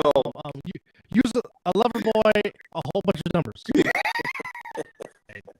And then my next question is Parsons really gonna get fined for falling asleep on the training table? Is he gonna get fined for that? fine him. It's Jerry Jones. We're Anything's not gonna possible. fine him for taking It's a nap in bullshit They're gonna fine football. He wasn't even They're gonna suited fine up. him. Who cares? Tell me you want to be here without telling me you don't want to be here. Real shit. And then, I was listening to the not press conference, but it was Michael Irvin and Jerry Jones, and he was pretty much said that Michael Parsons is under contract for 3 years. Will Jerry Jones really hit this guy with 2 franchise tags? Yep. He could. Chris said the same thing earlier. Jerry Jones. Well, there's not of course he will. There is an opportunity that they're going to. No. Does it mean that he isn't going to get his contract? No. They did the same shit with Dak Prescott last year. They signed him the day of their game, and CD Lamb was 2 weeks prior. By the way, But the real Cow. quickly, Yeah. When he's got to make a move, of course he's going to make a move. Doesn't have to make True. sense, but he's Yeah. going But to it wasn't. real But quick, go ahead, sorry about that. real quickly, David Thornton. That's how you fight for the football, young man. Heck of a play. Dante. Go ahead. But it wasn't this bad. Like Go that, ahead. even CD wasn't as bad. Even Zeke Elliott wasn't as bad. Oh no, talks with Dak Prescott were that bad. Patience. And Dak Yeah, I actually know he's went on not social talking, but I'm media and saying pulled it's not all as of big in his the stuff for media. the Cowboys. He pulled off everything off his social media that he had any connection with the Cowboys. So are you saying it's just a tactic for Micah Parsons? No, I'm just saying that it's the same thing that happened with Myles Garrett. Everybody saw that listening to have him to be traded. He had nothing to do with the Cleveland Browns at all. He had totally whitewashed everything in social media. He was bashing them left and right, and then they offered him a big contract. I want to go to a team that actually wins Yeah, championships. that's exactly what he said. He said he even came out and said the money isn't everything. I want to go win a championship. Look where he's back with. Bullshit. It's bullshit. So what does Micah Parsons really want then? Because if he stays with Dallas, can they win? I believe not. But My thing, and I will say this, and I'll continue to say it. If you want to tell me without a shadow of a doubt that Daniel Slump, which we've already kind of seen in the preseason with the games that he has played in, if you want to tell me that the Philadelphia Eagles are a Super Bowl champ again, losing as many players as they have in the offseason, then go ahead. it's You So don't if you have want to to be a say this, Super Bowl champ to still be. you are 100% correct, but how many times gone to the exact same team 2 years in a row? I'll answer it for you. 0. That's fine, but that doesn't mean mean the Cowboys are going to be. It doesn't mean that they're. It Isn't that Cowboys the It reason doesn't they're mean that Philadelphia in the or NFC Washington are going to be either, because you never know when it comes Well, to be the number one team in the NFC. well, the last Stop it. we can say What are the you drinking last. right now? What are you drinking right now? Your glass. Hey, even the Saints won a division with 5 wins. Exactly, but what I'm saying is, you just never. Guys, how many injuries do you guys have Do on you the not know who the 49ers Giants right now? starting quarterback is? Your twin. Yeah, exactly. And I said his twin. Yeah, pretty much. They're not going to start. No, I think they should start. They named Russell Wilson as a starter.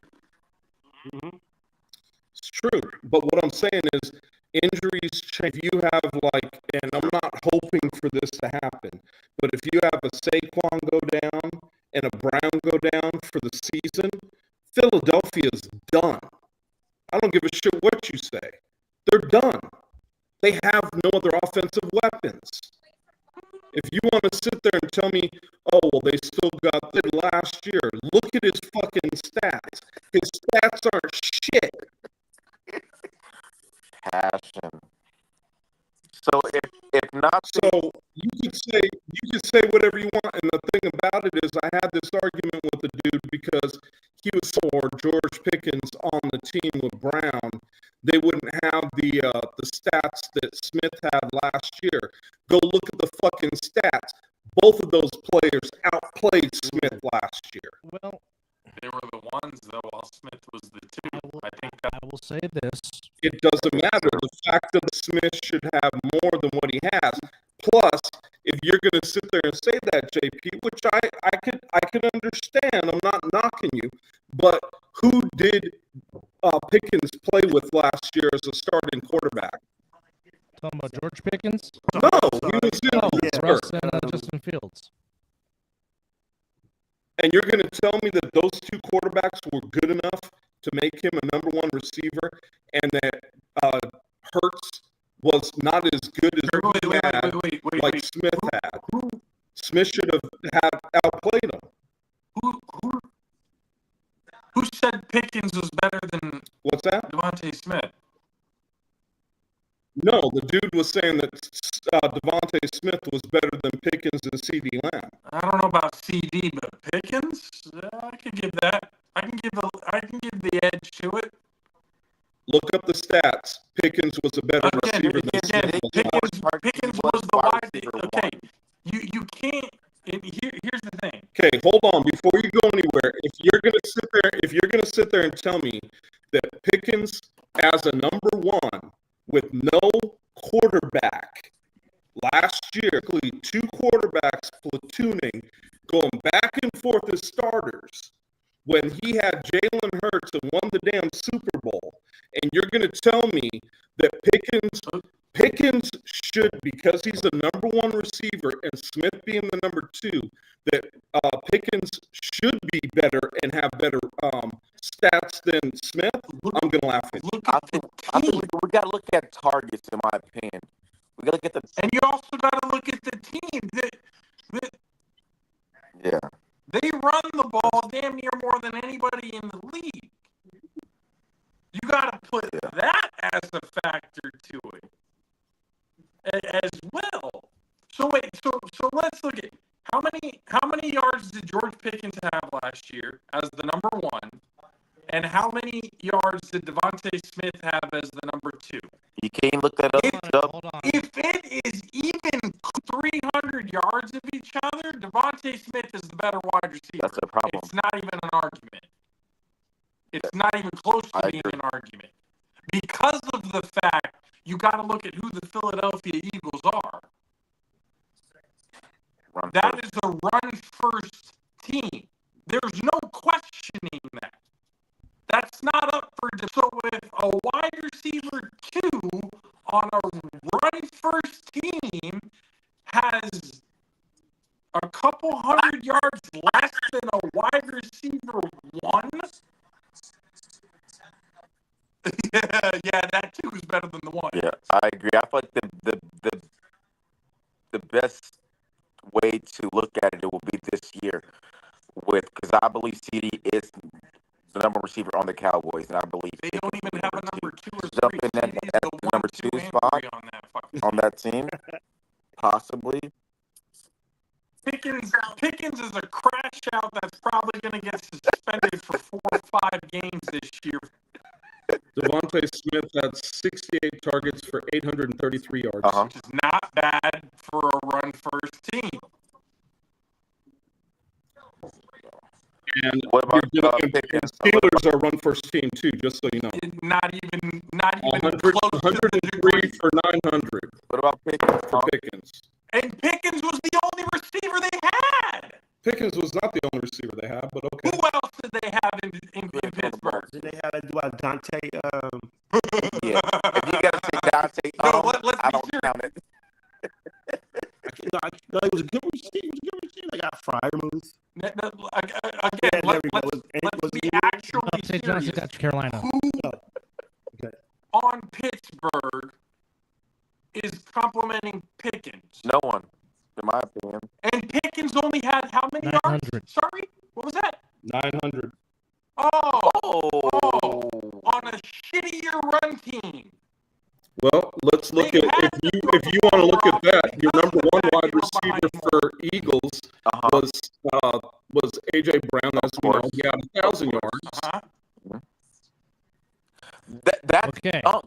Okay. Your next best wide receiver on the Steelers was Calvin Austin III. He had 548 yards. With second in yards with 653 a team. No matter how many yards did he have? How many yards did he have? No, he had 548. Fryermuth was second with 653 on last year's Steelers team. How about it, JP? I can't. No comment. I don't need to say anything. That said it all right there. What did it say? I don't need to. What Devontae Devontae Smith is a better is receiver. a way better receiver than George Pickens. It's not close. And I will claim bullshit on that every day of the week, including twice from on a Dallas Cowboys fan who hates the Eagles.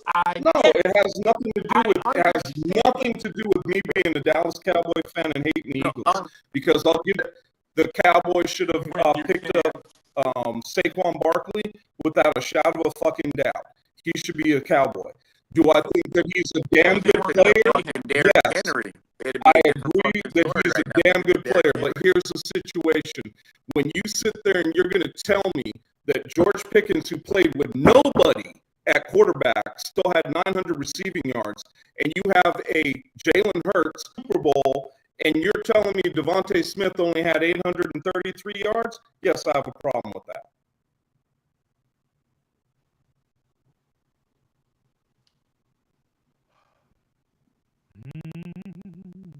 I'm only going to say it one more time. You can say it until you're blue in the face. I won't agree with you. And that's why I'm only going to say it one more time, because there's no point in arguing it. The Eagles, also, Dub, do me a favor.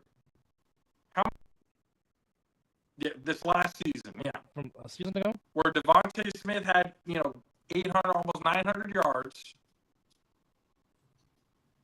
How many yards did Jalen Hurts have in total? Throwing. Hold on. I guarantee you it wasn't over 4. 2,903. Okay. Once again, it's a run-first fucking team. Mm-hmm. He had less than 3,000 yards, so there was only 2 people he fucking threw to. So let me ask you something. Hold on. Come out. Let me ask you something. If they're a run-first fucking team, like you claim to be, then where were the big plays in the offensive side of the ball defending the run? So why didn't you have more passing yards? Saquon had over 2,000 I yards agree with rushing. you. He had over 2,000 yards rushing. But if you're going to tell me that all they did was run the ball, I would claim bullshit. We know that that's not true. How many Where were the big plays? Where were the big plays down the field as a run-first team? Wait. I'm trying to get sober. How many yards did fucking Jalen Hurts have rushing? Damn, they're close Rushing? to 800 What are we talking about? at least. What are we talking about? What are we talking about? They're a run first team. Explain to me, what are we talking And about? Devontae Smith had 800 plus yards receiving from a run first team. What are we talking about? Oh boy. So are you going about? to let me ask you this? Go ahead. Here's the Hold bottom on, line. hold on. Are Here's you the going to bottom tell line. me? Are you going to tell me a better wide either receiver than the two quarterbacks that started for Pittsburgh last year he is not better as than good, they are. right? He is better. I'm saying he is better. He is better, But but what what? JP and I are So arguing what is you're that telling Devontae me Smith is is a better what you're telling Let him me is finish. that Let him finish, Chris. with that being said, He with was Hurts just about being to a tell you. better quarterback than both, well, let's see, Justin Fields and who was the other quarterback that played for Pittsburgh last year? Russell. Wilson. And Mr. Russell Limited. Wilson. So you have both of those guys going back and forth, and he was still able to do what he was able to do with being a number one receiver with a very piss poor quarterback situation, and still okay. I'll give it to you. I'm not AJ Brown's a way better receiver than Pickens could To ever answer be. your question, right. to answer your question, he ran for 630 yards Glad and you had admitted it. 14 rushing touchdowns. Can also To one which, more stop. One more stat. Humor me on this one. Give me the total rushing yards for both the Eagles and the Pittsburgh Steelers. like team stats? Team stats. Rushing yards for both teams. For the Eagles and the Pittsburgh Steelers. We got to make sure we get back to the main argument that JP was making, and the argument was Devontae Smith is the better receiver than Pickens. Pickens was the number one receiver on the Eagles. And then your claim was that the Steelers was a run first team. So we're saying is even though, and I'm not arguing that the Steelers are not, the Eagles are as well. What I'm saying is, even though the Eagles clearly is a run first team, Devontae Smith even yards, then wide receiver 1 on the Steelers. And Hey, Doug, while you're looking up the stats as far as runs, what I would actually look at is running attempts. Because just because you have way more yardage doesn't mean a damn Eagles thing. don't run away with that. Either way, if Philly had more attempts. They had Saquon Barkley. Well, Do we gotta pull up the highlights and run them on here? The Eagles won the Super Bowl, became a better team Michael. because Saquon Barkley.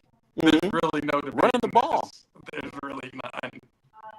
The Ravens Devontae became a Smith better team last year because of Derrick Henry. Devontae Smith is miles ahead of George Pickens. Yeah, and you have teams usually use the passing game to open up the run game, or the run game to open up the pass game. And just to go off what you just said, Unc, the Eagles were run first to open up their passing game. Yeah. So what would that mean as far as Jalen Hurts as a passer, who was there all season uninjured, compared to the Pittsburgh Steelers, who platooned two quarterbacks They gave that aren't the even with fucking the ball same, to that aren't even Saquon with Barkley. the team, that aren't even with the team this year. They gave the ball to Saquon Barkley. That's the answer to I your gotta question. see I know the yardage is going to be astronomical compared to the Pittsburgh Steelers, and I know Well, it goes without saying. the attempts are probably at least 100 more. Because again, Pittsburgh was down in so many of their games that they had to throw the ball to try to stay alive. So again, you're looking at two different teams, but if you're looking at and two, somebody on a crash out on the Pittsburgh Steelers, he was good at Georgia. Did he win a Heisman? Nah, he wasn't that good. But then when he gets to He was the pros, injured his he senior plays year. against. He's supposed to be the number one. And Shit, even who D-Hop. was he Okay. compared to when he was in college? Still had Who over was he 1,000 yards. compared Here we to? go. Let's hear it. Sorry. Rushing attempts. Eagles, 621 as a team. Rushing yards, 3,048. Steelers, rushing attempts. That's an easy call. Hands up, don't shoot. That's what I'm calling that. Ravens still led the league in team rushing with 3189. And how many yards did Derrick Henry have? There we go. There we go. What I'm saying is, if you really want to compare, if you really want to compare it, and we all know that Devontae Smith is number 2 receiver on the Eagles. That's all I'm saying. And what's the difference this year compared to last year? What do you mean, what's the difference? What's the difference with Pickens being on the Cowboys this year compared to being on the Steelers? It's a true comparison. What's the difference? He's not the number one receiver on the team that he's on right now. Wilson Jr. on the goddamn team. He's not the receiver number 1 on the team he's on right now. And you're telling me that's the only difference? That's the difference. That's the only difference. In my opinion, that's the difference. Wide receiver number 1. He was. He's not this year. Clearly, we all know he's not. I'm not. If I had to draft or say I got to start a team, and I'm pretty sure all of America is taken. CeeDee Lamb. And Jake Moody makes the extra point. My point is still the same, and that is the fact that last year he didn't play. You're supposed to do the golf clap, JP.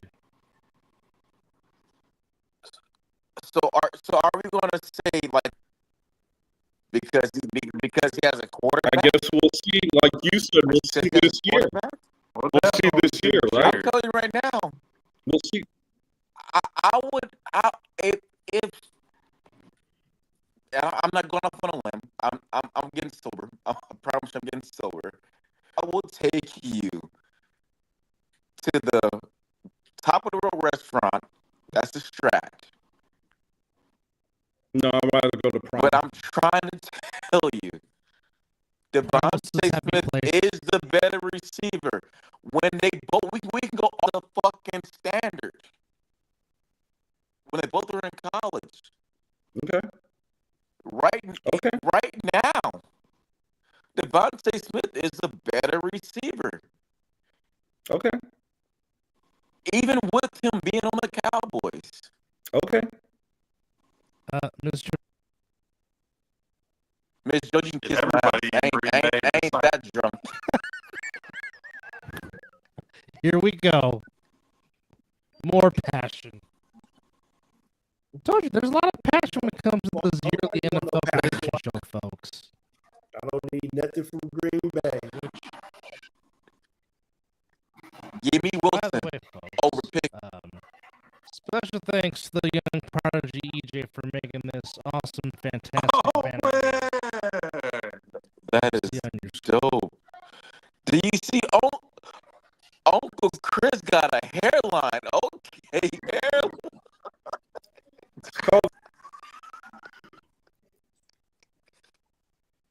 Special thanks to EJ. He gave the Morpheus glasses too. The Morpheus sunglasses.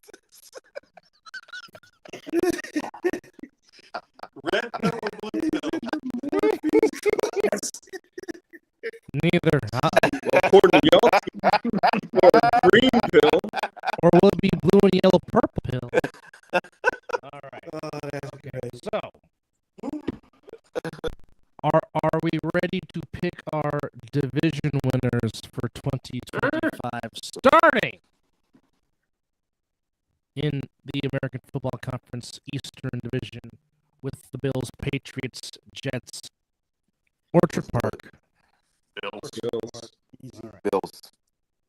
Bills. That's probably the easiest one. Yep. All right. The AFC South. Titans, Jaguars, Colts. Texans. How the fuck do the Colts let Daniel Jones going starting quarterback. They don't have nothing else. And apparently, Anthony Richardson wasn't that good. Is this year Dude, two? he was hurt most of last What are year. we doing? He could have stayed in Gainesville another year to develop. Would have helped him out. That's what he should have done.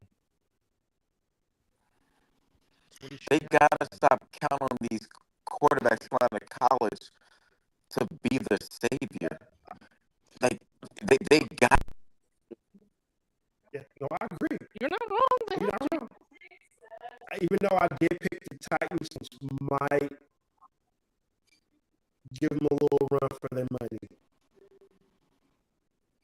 Don't give my mom hope. No, I will say this.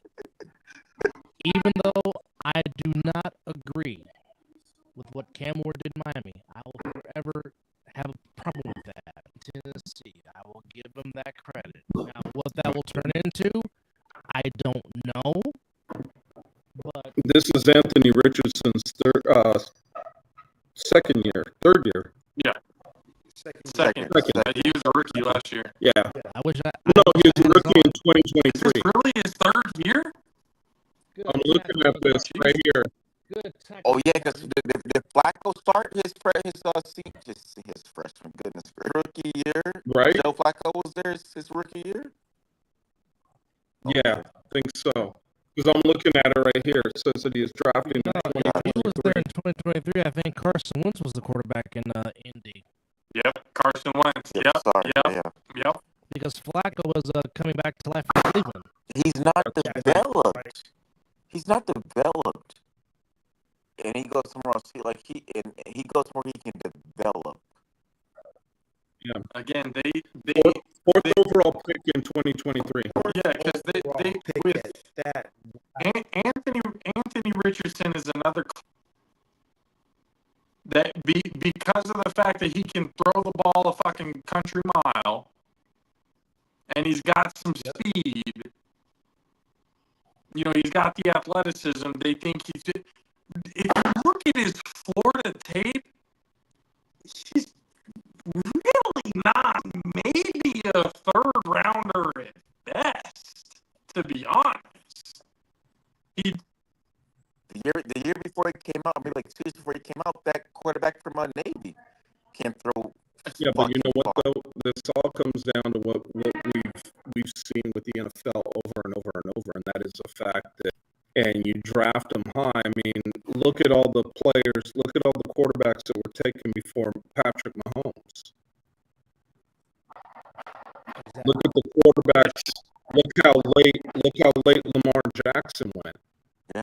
You know, the fact of the matter is even that they're not. I mean, Justin Fields. Does anybody looking back at Justin Fields now? Anybody think he's really a first round pick? I don't. I thought he would another year. Yeah, probably. Yeah. I mean, look at round pick, and I definitely don't think he was a number one pick. Yeah. No. They gotta get the running back. I understand. Because the problem is these quarterbacks want to come out too damn early. That's the problem. Well, do you think with now with the NIL, you think these players are going to stay longer in college because the NIL? And every year telling you you're going to be, a top overall pick, a top 10 overall pick is more money than any NIL deal can ever give you. Here's my question. This is not guaranteed. I believe. Yes, it is. But the NFL contract, sorry. I mean, stuff like that right now. He's not making I don't think he's making over like $6 million or something like that. Like there's limits. You got to keep in mind when you're drafted, you're slotted, so you're guaranteed when you sign that contract. Your guarantee is on the bottom line. So when you sign for $80 million, bow out in the your second year because you're injured, you're still getting that $60 million. You're not making the 80. So when these guys are doing the NIL money and they're making, and if they get hurt, that money's going bye-bye. Gotcha. No. Well, Arch ain't coming out. No, you're good. Arch ain't coming Good out early question. anyway. Arch. What's the next division? My bad. I'm sorry. So all agree on the Texans.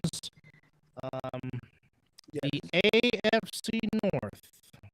Bengals, Ravens. Steelers, Ravens, Browns. I do like Baltimore. It's still a division to lose. I like Baltimore too, but there's a but in there. Team that seems something is It's Aaron Rodgers, but man, it's just something about Mike Tomlin always find a way to eke his team somewhere. They might not win the division. Mike I Tomlin. can't even say Mike Tomlin is the coach that'll just get your team over 500. Yeah. That's about it. That's enough to At get this them into point in time, that's about it. So the reason why I'm stuck on When's the last? that's true. I'm stuck on this because 5 I years. know that chip on Joe Burrow's shoulders is the NFL this year. He needs I a think defense. They need to sign He's no line. Hendrickson back. no, Hendricks. the preseason.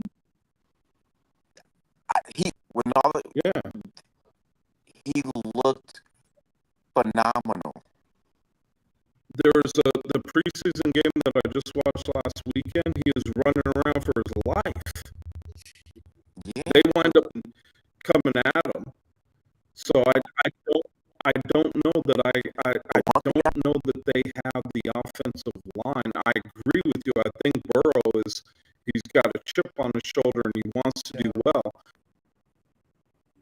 One thing I can guarantee is they're going to put up. Yeah, as long as they can keep Burrow upright. And so I'm gonna say this. I'm gonna be the one that go different this one. Give me the Bengals. Happens, but give me the Bengals. Okay. I'm taking Bengals. Just remember, this is recorded. We'll hold that Yep. against you. 3:03. 3 hours and 3 minutes and 25 seconds into the show.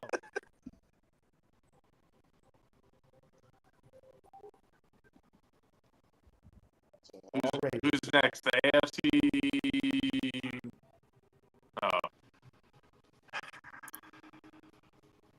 Chiefs. Find it hard to go against them. Think. Yes. Oh yeah, without a shadow of a doubt. There's a part of me that, and again, granted everybody's healthy, pretty good. That's where that's. Yep. Denver's not looking bad. No, they're not. But JP, you said Oh well. yeah. I think Denver's going to be number 2, but I think the Chiefs are still number 1. I think it'll come down to week 7, week 18 to figure out the division. I think it will come down to the Chiefs and the Broncos. My question is, does the Chiefs need to bounce back here because they got their asses kicked? Fuck. And I'm going to say no, he can't. So He's too much undefeated. He went from the fade to the Aaron Rodgers when he's on the Packers, the long hair. He went from the fade to the farva. My Broncos to win this one. Well, Close. you Very guys keep close. talking about that. Hold on, I'll be right back. He better not come with a I fucking have wig been on. saying all off season, and I believe this in my heart of hearts.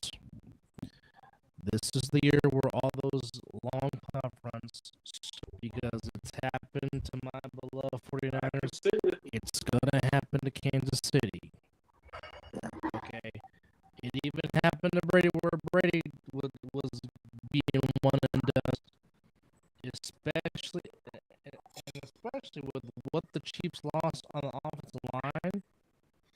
You can't replace the Joe Thuney. You can't. Receiver on this football team. I really believe the AFC West, yes, down to the Broncos and the Chargers. I really believe that. Chargers. Because I'm going. I can teams. I'm off of Finster. And Yeah, I completely forgot about Harbaugh. Harbaugh in his first 2 seasons in the NFL won the division. Last year, to quote my brother, if Justin Herbert can get his shit together, because you now have that rookie they drafted from North Carolina. you now have Keenan Allen to complement young Lad McConkey. For the Chargers is still their defense. I agree. That's always really been their question. Yeah. And the hard part for that question for me is last year. And That was all Justin Herbert. yeah, but they did not look good offensively, and their defense was very porous last year. If I'm choosing out of between the Broncos and Chargers to win the division, I'm picking Denver simply because of Denver's defense, because Denver's defense is elite and can go win a Super Bowl right now. Would agree. Give me my Broncos. I think it'd be close. I think it's I think now, the Chiefs are still number one by like a little bit.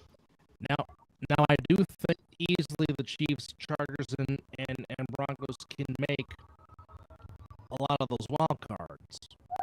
I hate to admit it, but I also think that the Raiders might have an outside chance of getting into 9 games. oh my gosh. It is a possibility. Hey, I still think Gino, Genty can be a 2,000-yard receiver as a rookie, if or Gino, a 2,000-yard running back as a rookie. Yeah, if I would Gino agree. Continues to, if Gino continues to upward trend like he has the last 3 years, it's possible. I just need that deep ball to get a little extra special. And Genty's running for 2,000 yards. You might not need AJP, we need corners though. we just made a field goal to give the Niners the lead. Gives a The shit. kicker you don't like. Who gives a shit? Again, it's bullshit football. I don't give a fuck if preseason. He should be making those fucking kicks. The fact that he missed an extra point early still pisses me off. Fucking bum. Nighthawks are up right now in the championship. And also, by the way, shout Yeah, I was supposed to be By the watching way, that game. shout out to Summerlin League. They won the U.S. Championship, and now they are Yes. playing in the championship of the Little League World Series. So It's Chinese good luck, pie. Chinese Yeah, Taipei. one of my coworkers, his buddy's son plays on the team from Vegas. Nice. So Yeah, I was watching. good luck to the Summerlin Little Leaguers championship game. If they win, we better be at that dang parade. I'll Right? pick you all up. They better give them a break. Good grief. Damn well better. Well, heck, the last couple of years, Nevada has made some deep runs in wins for PA. Good for them. You're going to get us flagged with that commentary in the Sorry, let me turn this background. down. Sorry. It's the IFL championship. Sorry. Yeah, but it's copyrighted and stuff. Pictures of Steph Curry in the Olympics. Straight up. Because I put up pictures of Wardell. YouTube's an asshole like that. No, it was Facebook, not YouTube. Oh, it was Facebook? Facebook. Damn. The original Other Side of the Ball Facebook page got shut down because I put a picture. Yep. Goodness gracious. Hey, I fuck was you, wondering why I Zuckerberg. couldn't log into it and like that. I'm like, oh. Fucking Zuckerberg over here ruining shit for Hey, everybody. by the way, Zell, what channel is the IFL game on? It's on CBS right now. On channel. Well, I have. So it's on a CBS affiliate. Yeah. So it's either on CBS or CBS Sports Network. I'm thinking CBS Sports Network. I'm going on. Yeah, they're still showing Stanford and Hawaii. Yeah, tied. Dang. Yeah, it's on CBS Sports Network. Stanford is butt cheeks right now. Gotcha. Yeah, I saw that. 2020. It popped up on the bottom of the screen. The fact that Hawaii is actually Boston. keeping up How right did now Mr. Davis do? should tell you everything Yeah. you need to know.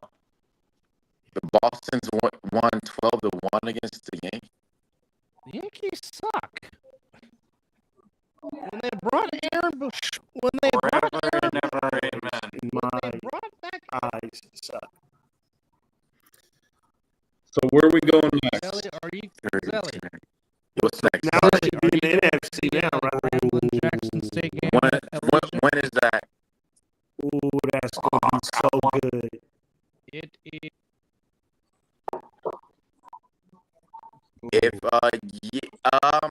If you guys want to go, I could try and get some tickets. I'll try to get some tickets for sure. I would like to go. Amazing. Oh hell yeah! Amazing. I'm I sorry. definitely. Okay. Black History It's Month in October, October. yeah, it's October 25th. Black History Month in Grambling October. State, Jackson State, at Allegiant State. Touchdown. Yeah, that's good. Nice Yeah, cheating. some nice cheating. Some really nice cheating by your 49er cornerback. All right, so the consensus most of us have the Bills, the Texans, Billy going with the John Elways. So there you go. Oh, okay. Who is? I'm gonna go with the Broncos. Wow, you're picking the Elways too. I can do that. All right. So who is your 3 wild card teams from the AFC for your needs? Oh, you'll love mine. Chiefs. So I'm going to go with the Raiders, Oh, Yeah. Chiefs. and the Dolphins. Oh. Yep. really? Wow. Interesting. Well, I got the Raiders. I think we can sneak in with that. Mm-hmm. We'll be competitive. I'm gonna say the Chargers because hardball to keep them around. Some way, somehow, I want to say the Steelers, but I think I'm gonna go with the Bengals. The Bengals might find a way to get in. I have. All depends on where Trey Henderson goes or doesn't go. Yeah. I think the offense will win a lot more games than their defense. I will. agree. They have to put up 45, and they're And capable. that's why they paid the two receivers got paid. That's why. So they're gonna. Yeah, I think they'll win more games with their offense. Nice. All right, good. Now we got Cam Miller in the game. Now here we go. I think Aiden O'Connell's out the door. I have Chargers. No, sorry, I have Chiefs, Chargers, and Bengals.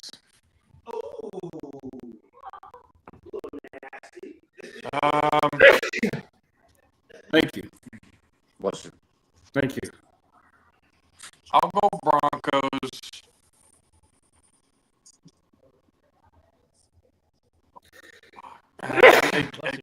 You know, again, Mizzle, fuck your Thank you. team, but god damn it, there might be something's telling me, especially with. I've said a top contending team, but this might be a team that might shock people early and kind of get ahead of themselves in a sense. You know, so I'll say the Raiders. As much as I hate to fucking say it, I'll say the Raiders. Yeah, fuck your team too. You know, respect, but fuck your team. Yes. But and see, that last wild card spot is very. Because toss up. I can go with the Bengals. Because I mean, and it's not going to show in the first half of the season. Bengals have never been a good first half of the season. Too. Absolutely Correct. Even with Joe Burrow, but they picked it up. and that's where it really kind of counts, especially in that division. I definitely think the Bengals could maybe probably like a 6 seed. I can see them taking the 6 seed, Raiders taking the 7, and the Broncos going with the 5. I can see that. I like that. That was a good seg right there. That was a good segment. Well, obviously, since I have the Broncos winning the West, I got the Chargers taking one wild card spot. I think whoever wins the season series between the Bengals and the Steelers will get the other wild card spot. See, that was on the fence with the Steelers as well. And but wait, what can I ask you something? Go ahead. What is it about the Steelers that's intriguing? Fucking, how you said about the Detroit Lions and Dan Campbell.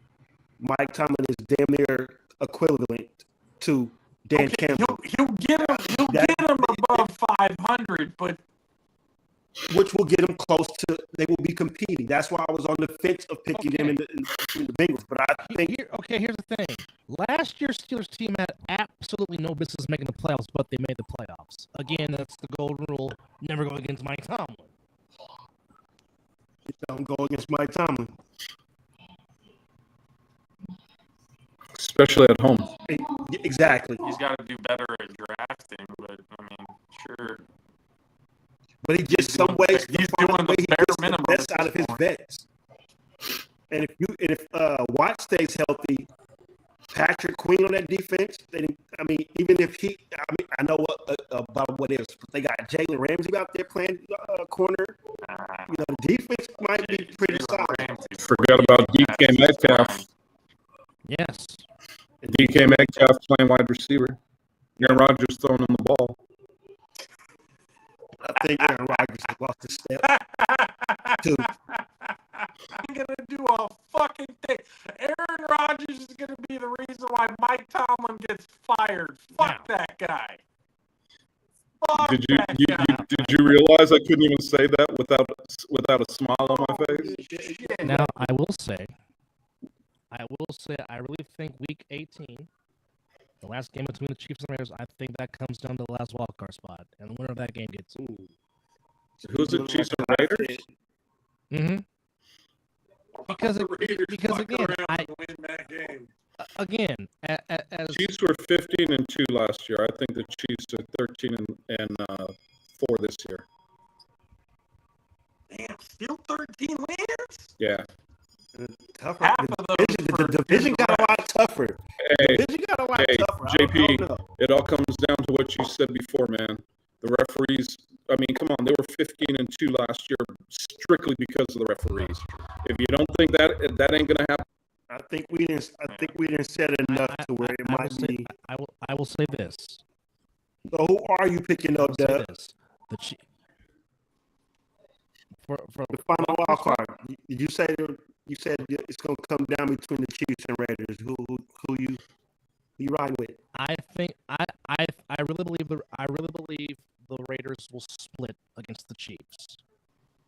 Yeah, I think that last home game will put the Raiders. Let's be real. They should have split with the Chiefs last year. Yeah, yes, they should have. Yes, they should have. I know. You ain't got to go there. I know. Just calm down. The season's over. We are bigger and better things now. Better and better things right now.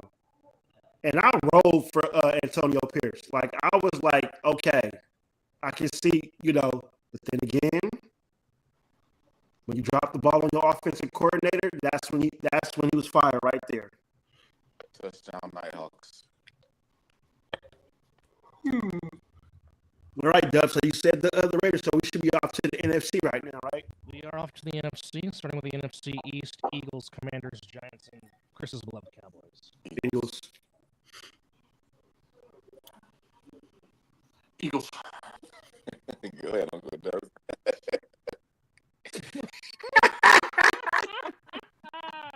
Happy wife, happy life. Hey, wait, but JP, my wife's a Cowboy fan. I didn't pick them. Hey, well, see, that's a different scenario. See, if my wife, I even told my wife when she was picking teams, I was like, you pick the Cowboys. Who did you pick? I picked the Eagles. So 3 of you picked the Eagles? Mm-hmm. I'm going with the Commanders. I can see that too. Ooh, you know what? I do like that too. If they keep Scary Terry, Yeah, they still need McLaurin though. yes. Yeah. If they trade him, no. Still Hawaii going beat with the Stanford Commanders. 23-20. What you got?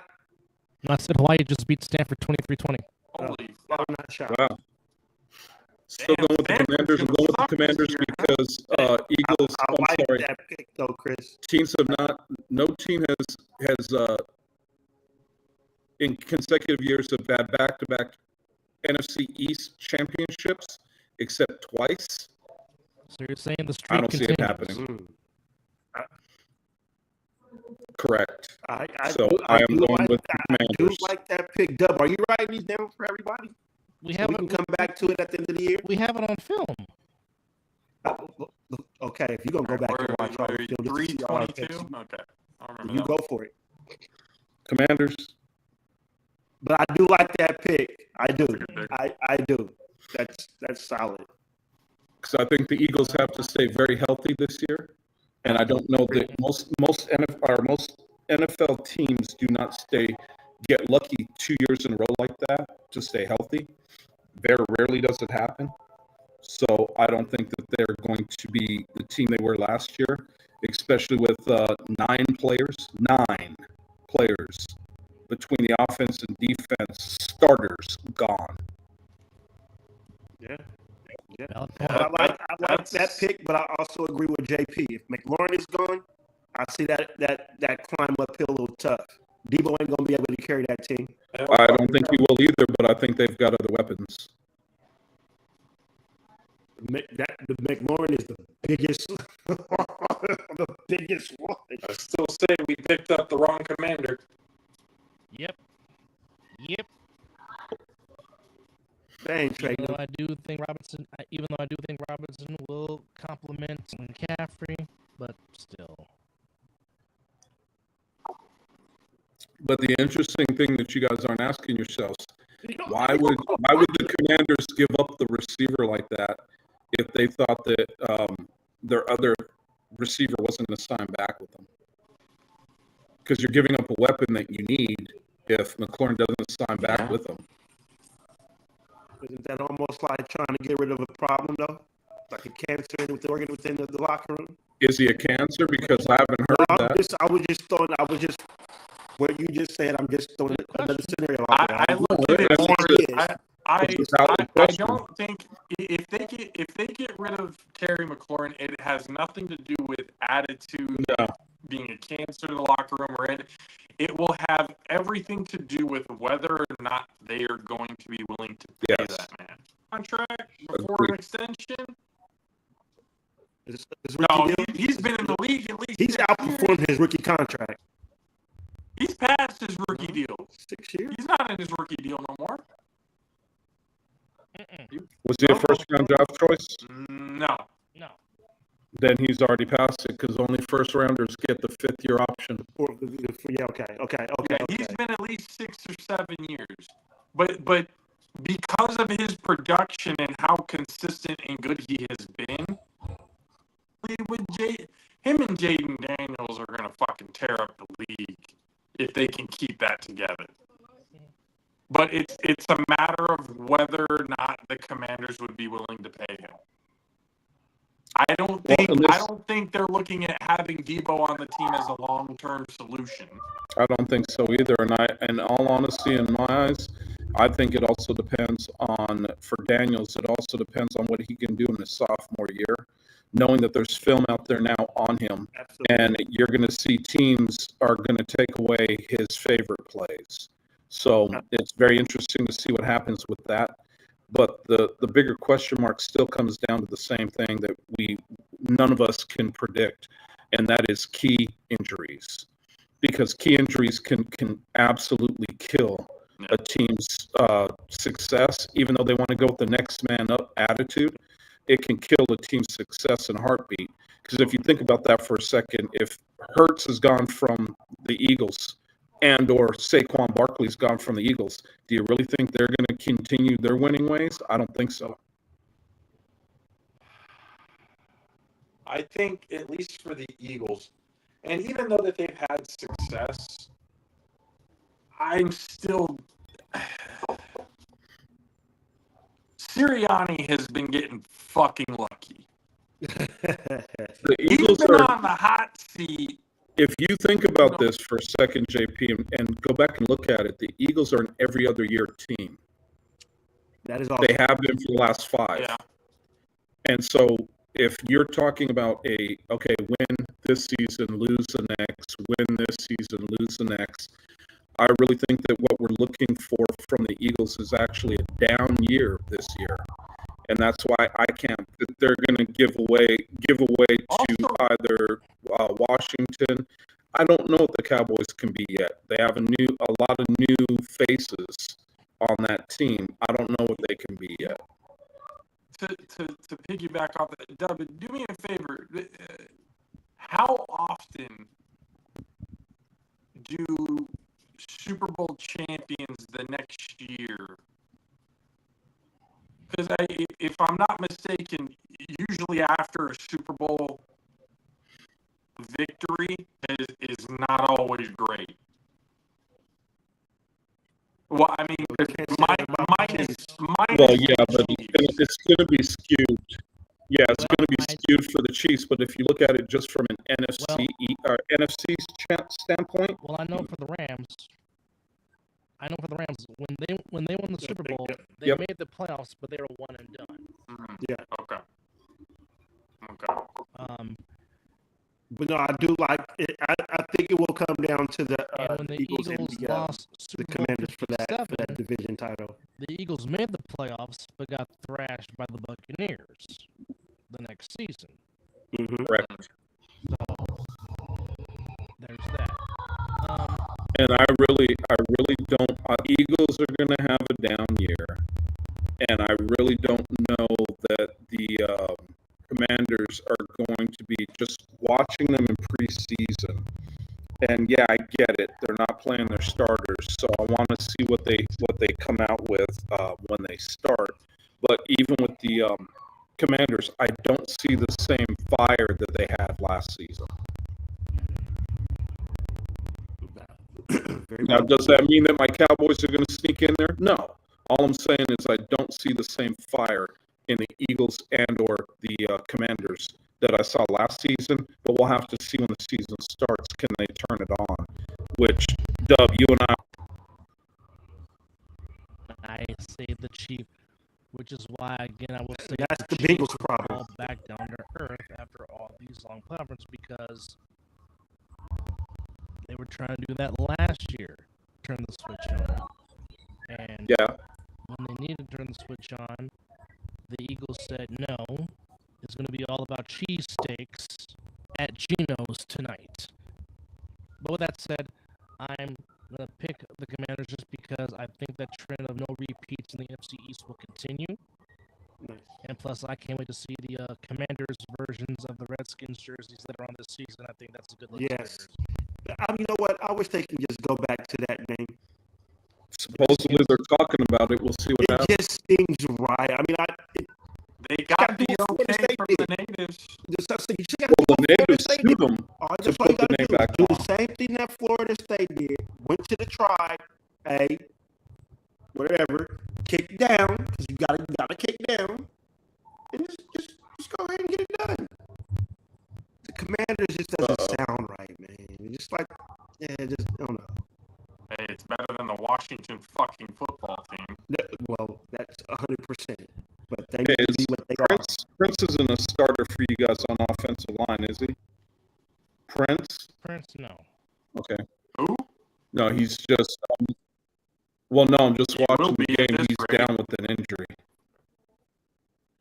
Oh well, he's fucked. Well, another fucking. Yeah, he's grabbing. Another addition to the MASH unit. He is grabbing the back of his knee.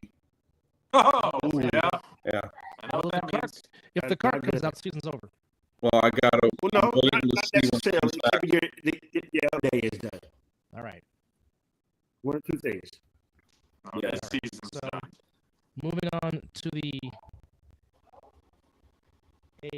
NFC North: Lions, Packers, Bears, and Vikings. I'll take the Lions. Yeah, I like Still the Lions. take the Lions. The Detroit Lions. At worst, is 3 less wins. I can't believe I'm going to say this. I'm taking the Packers. Ooh. You might need to take another shot of rum, Chris. I'm just going off of what they did last year, and they're in that division. They're the most complete team that still has all of their players and all of their coaches. JP's And I got that has something that says something. JP's favorite division, the NFC South. Fuck him.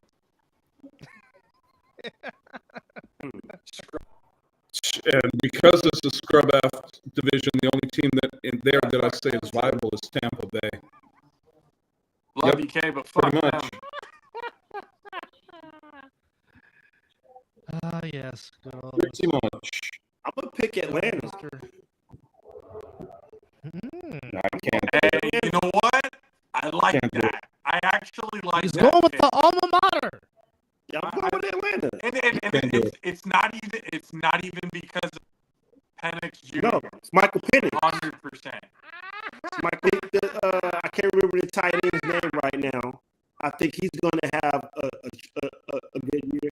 Don't you dare say Yeah, Kyle Pitts. I think he. Don't. Ooh, At the good. end of the year, he started to play some damn good football. So, Vaughn hit the hole. but I'm picking Atlanta. Going with the Yeah, I'll take Atlanta. I like that pick. I actually. going with the alma mater. Wow. No thanks. Still think Tampa Bay is the most complete team in that division. And I don't disagree. I If don't. an undrafted free agent is your best DB, that's not a good thing. I would agree. Until now, as I always say, to be the man, you have to beat the man. Beat the man. And I like where Atlanta's going. Until they beat Tampa Bay in that division for the division, I'm still going with the pewter. Mainly because of one Bucky Irving. Because that's You're not wrong, but I think. And I agree. And I still think Atlanta's I have 2 or said- 3 years away. And I have said on our show, don't be surprised if the Falcons has one of the best offenses going into 2025. Yeah, I can see Bijan running for 1,300. I can see Kyle. That's the thing. When Kyle Pitts came out, I had high hopes for him. But as we all did. I continue to watch him play, and this is coming from a former tight end. Now, obviously, he's better than I'd ever dreamed to be because he made the NFL and I didn't.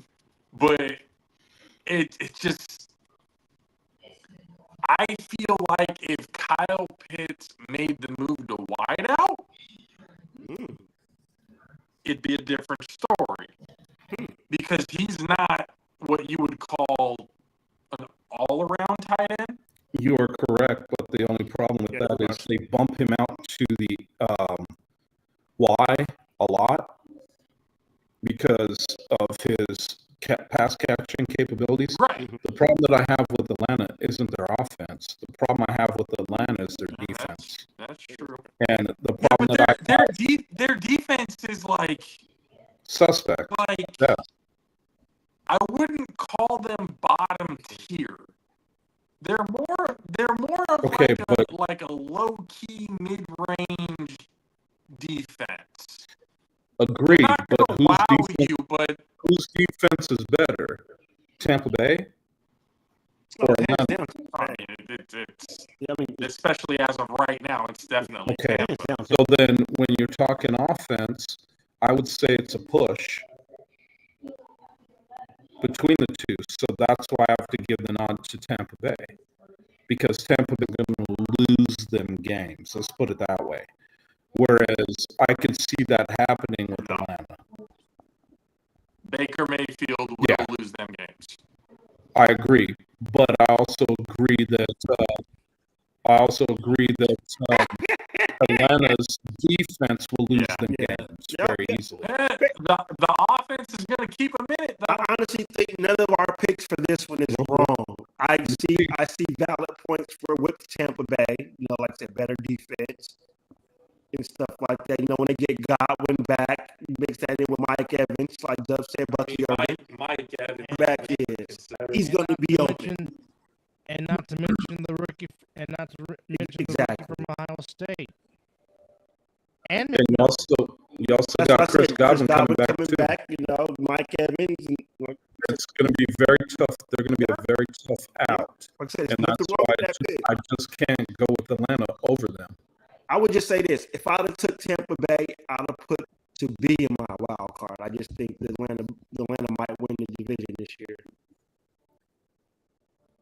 I don't think they have enough to win the division this year. I think they're still, like I said, a year or two, maybe even 3 away. The fact that you think that there's going to be a wild card team coming out of it.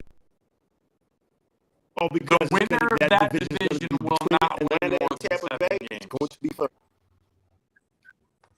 I'm just saying that right now. Do you think that the winners of that division is 7 and 10? If that's the case, then there will be no wild card coming out of that division. 100%. That is exactly a wild card team. Shit. They shouldn't even be a number 4 seed. To be honest, they should be a number 7 seed as a fucking division winner. That division is so fucking jack shit. Well, that's been the argument for years when a certain team gets to host a freaking. Do we forget when the Saints were 7 and 9 and hosted a playoff game? They had 5 Seattle wins. Seahawks were like game. Yeah. So anyway, moving on from the Sox.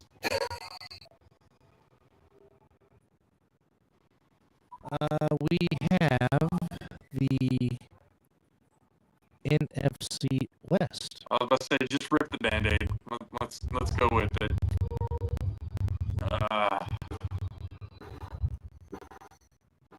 You guys could shoot me later, but I'm going with the Rams. Yeah, I'm going with the Rams. Matthew Stafford's back. Rams. No pun intended. Ain't right. If Matthew Stafford's back is not right. I can't. Well, who's their backup? James Richard Garoppolo. Oh wait. Oh fuck me! No. Let's adjust this. Okay. Yeah, no.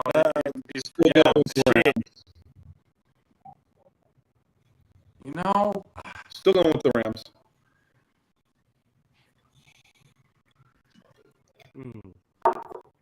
Because you can't go with the midget in Arizona.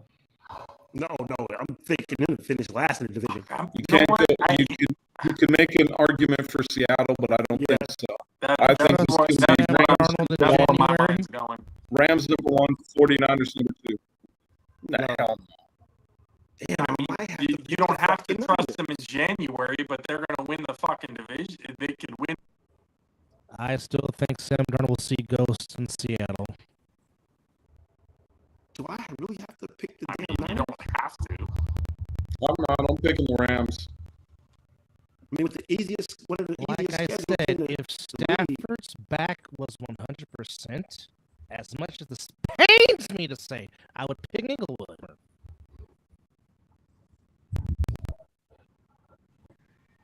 Damn.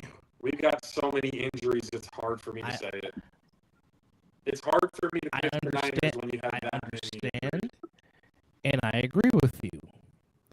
However, even if it is Sean McVay as their coach, James Richard Garoppolo will find a way to mess things up in Englewood. He always does. Porn star Jimmy.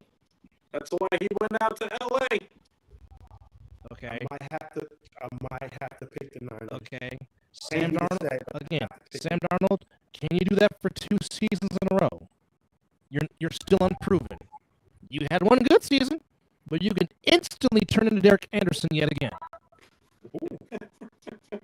Damn, he went that low. I went that route, yes.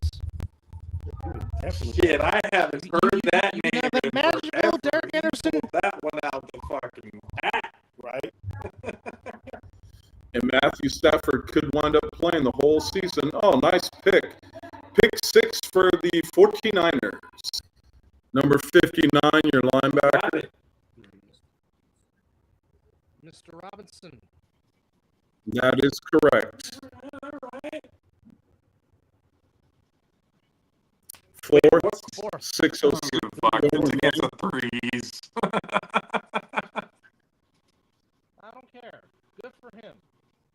Oh, threw it right to him. Yep. Just said, here, The good for hims and the participation are for people who live in Ohio. No, I'm saying good for because he tore his ACL last year. Okay. Well, yeah, all right. Even since you put it that way, fucking A-dub. So, yeah, I think I'm right with the Niners. Curtis Robinson. So who you got, Dub? I'm being a homer. Okay. JP? Again, like I said, if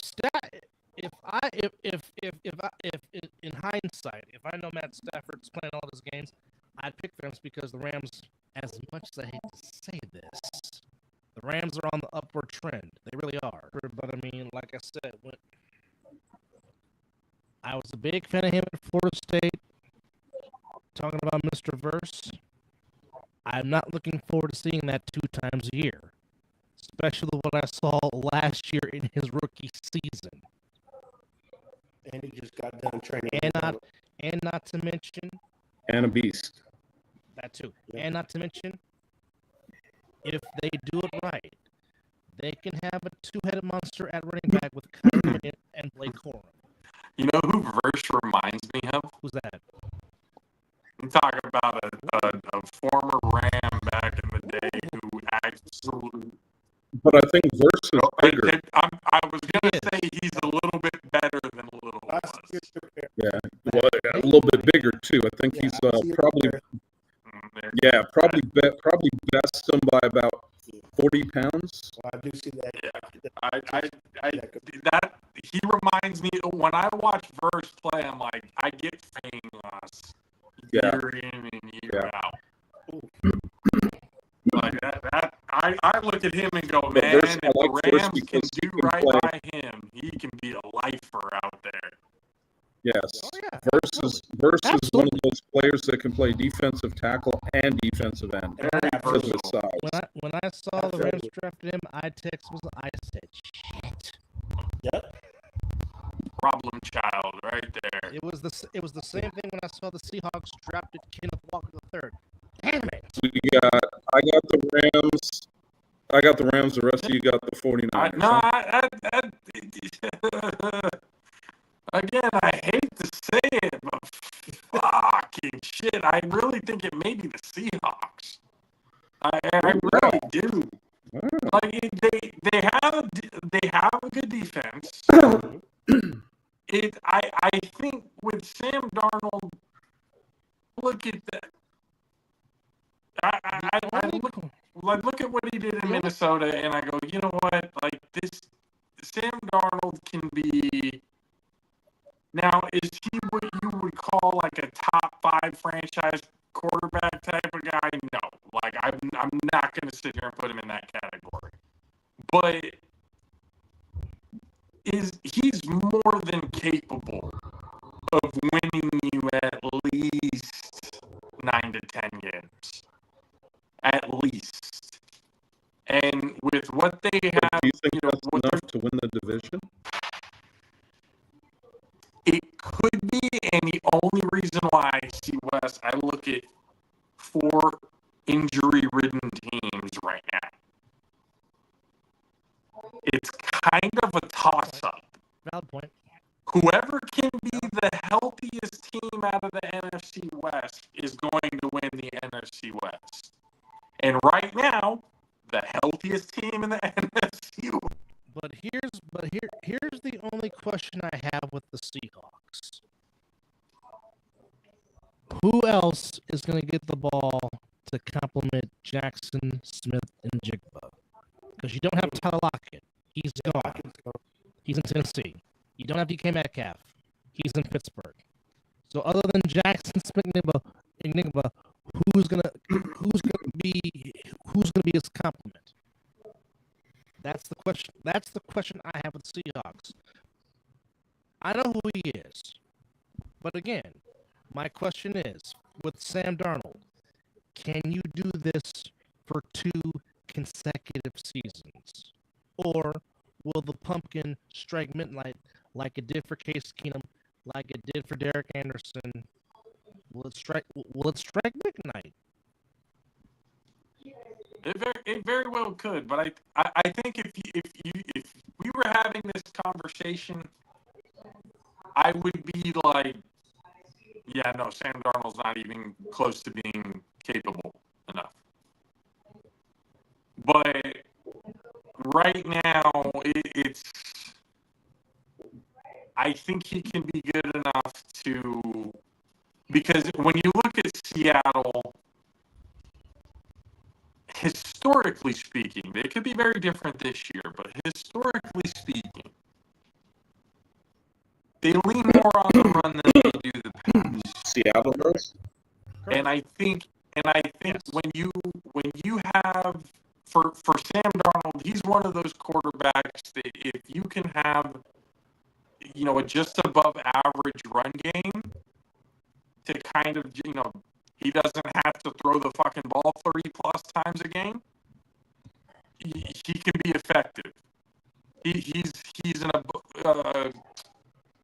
I would probably even not average shit, not even above average. Like he's, for lack of a better term, he suffices as a game that can, with a good run game, decent defense, he can win you a good amount of games. Who is the backup in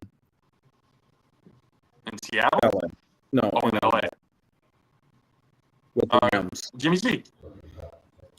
So Garoppolo's going to have, let's say that Stafford can't start, just saying. He's going to have Nakua and Adams as his 2 wide receivers. Correct. He's also going to have 2 proven running backs behind him. Can put Seattle above the Rams, even if it's Garoppolo starting instead of Stafford. That's fair. You're talking about a better defense, a better offense, and when I'm saying that, I'm talking about positional players. Now Stafford is there, and he has Adams and Nakua. It's going to be very difficult for defenses. Yeah. So I'm sorry, but I cannot push harder. That's fair. I like that analogy. That's fair. All right. Totally forgot about Devontae Adams being there, the Tullidge, that the youngster. Yeah. All right. Yeah, Devontae Adams is still dreaming about A-Rod. It doesn't even matter. Hey, Derek Carr. he could have every wet dream about him that he wants. The fact of the matter is, all you have to do is get him. South over there in LA, he's gonna be bitching and moaning on the course. fucking sideline. All right. So are we ready to pick our NFC wildcard teams? No, but go ahead.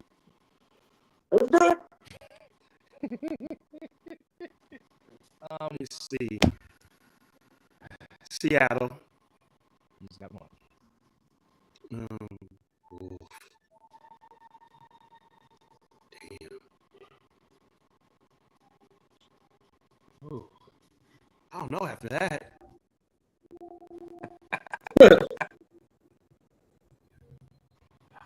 Maybe it's almost like you're trying to piss me off now. That doesn't take much. So I gotta say fuck the team.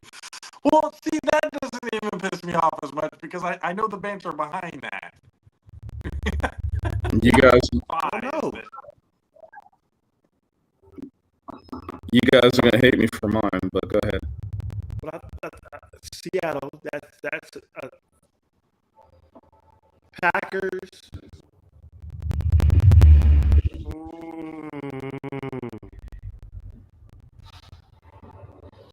I don't know. I don't know. I don't know the third one. That's oof. Cowboys, Niners, and Lions. Lions is a wild card. Oh wait, excuse me, Commanders. That's for me. Nope, I've got That's my Commanders third. winning the That's my division, third. so that's why I said I got you. But that's why I said the Cowboys, Niners. Okay. If I'm picking Seattle to win the division, I can go. Again, I'm just not convinced with that. I'd rather be pessimistic and be proven wrong than be optimistic and be obviously proven correct. It's. I don't. This is going to be an years, I think. So I'm thinking. You got the Rams. You got the Rams.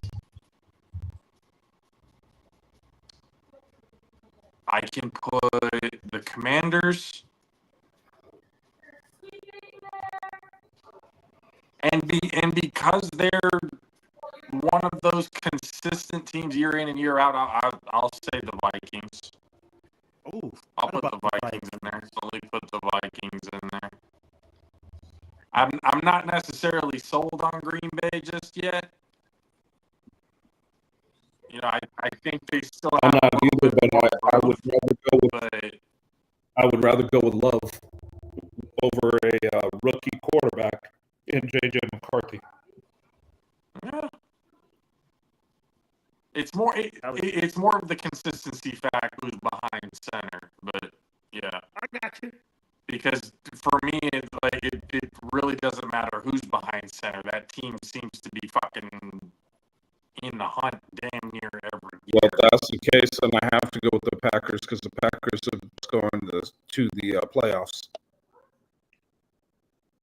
Well, winning the division and everything like that, yeah, but that was when Rodgers was actually at his peak before he was up and fucking going into dark corners and smoking ayahuasca. But love in the Green Bay Packers, since he has started with them, have been to the playoffs every season. I give a little bit of credit to LaFleur. I would agree with you, but at the same time, scored a touchdown. I would look at that over the Vikings possibly making it with a rookie quarterback and a lot of question marks. We'll see what the real coach is about. If what he can he do the same thing he did with Sam Darnold with McCarthy.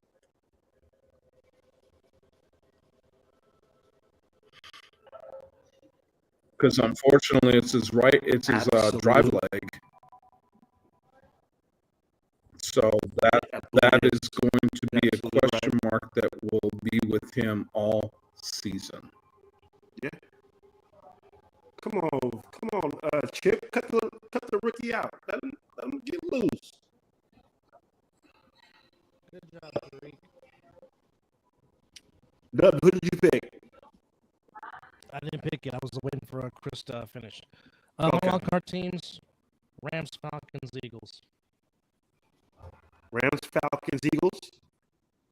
Again.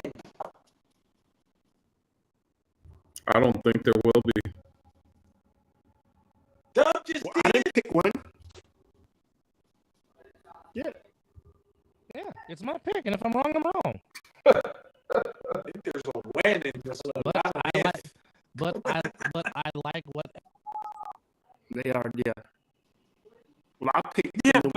division. That's what I'm saying. I picked them to win the division, and there's and plus, I like the talent of Jordan Love, but again, I don't know which version of Jordan Love I'm going to get. Fair. Would agree, but I will tell you what.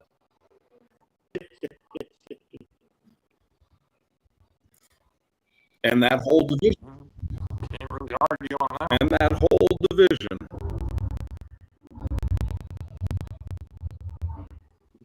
No argument there.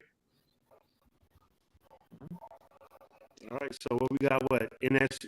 We gotta do the NFC Championship, AFC, and then the Super Bowl. No, we have our. Well, I mean, we can do final. We can do AFC and title game, but usually we just do the Super Bowl. Final Four, we can. Oh, okay. We can get to.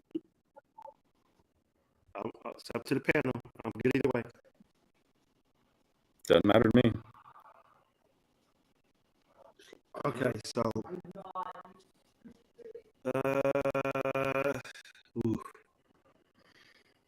I'll put the Bills in the AFC Championship game. Against who? That's what I'm getting to.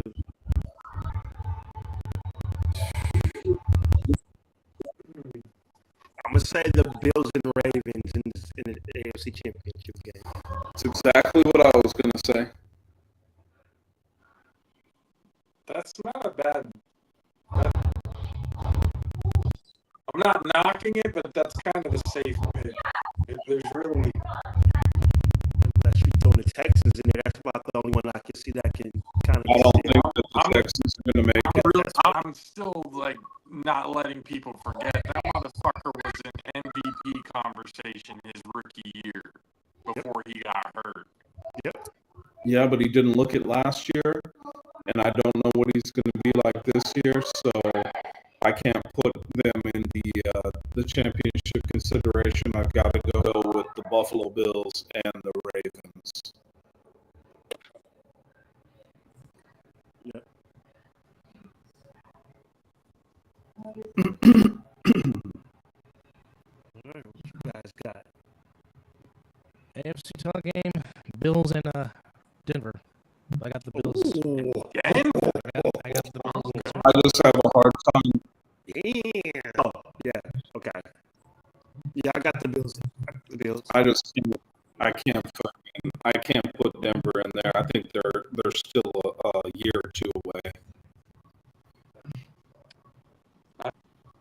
Because again, they're one of those teams like on paper, yeah, they should be, but they always like McDermott and they always find a fucking way to just snatch defeat out of the mouth of the winner. Yeah.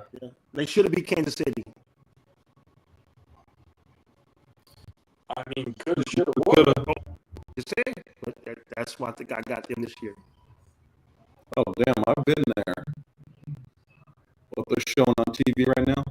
The center over by the stadium for Cardinals. The Cardinals. Yeah. Cardinals Raiders. Nice. All right, JP, your AFC. AFC.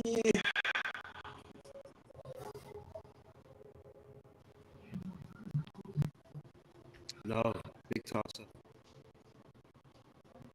Good Lord.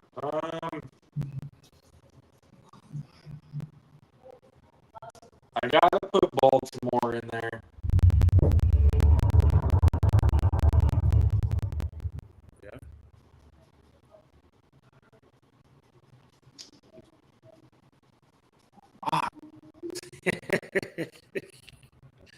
Yeah, tough one. I mean, I know I just talked shit about him, but it's kind of like who the fuck else after that? I mean, Baltimore and Buffalo is like, again, that's a safe pick.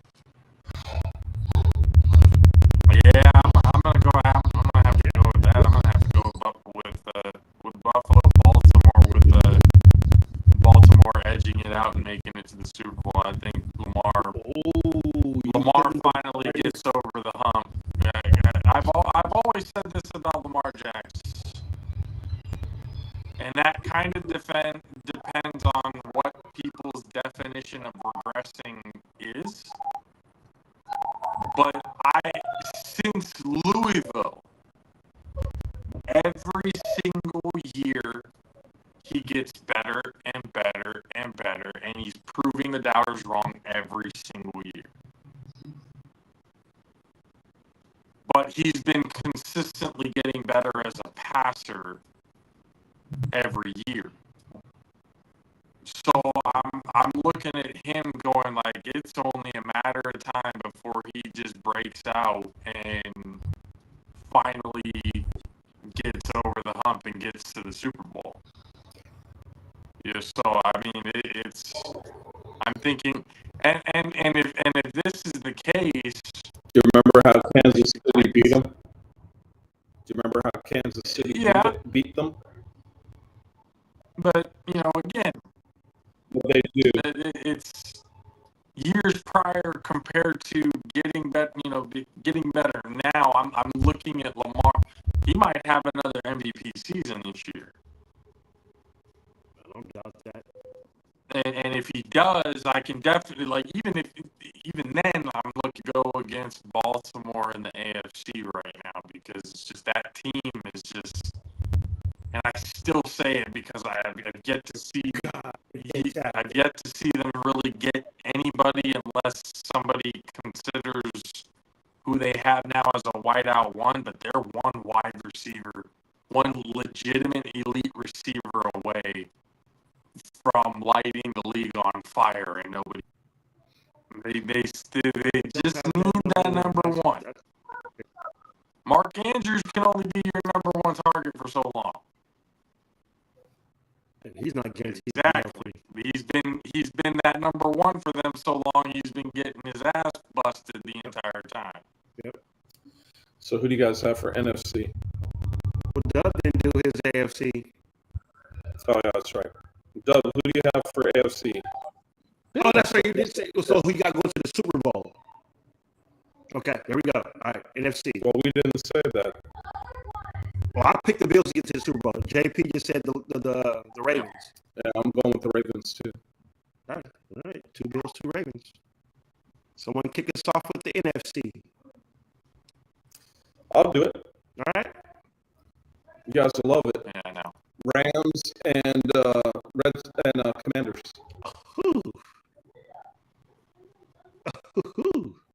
Rams and Commanders. Damn. Truth be told, that's my pick too. Really? Yeah.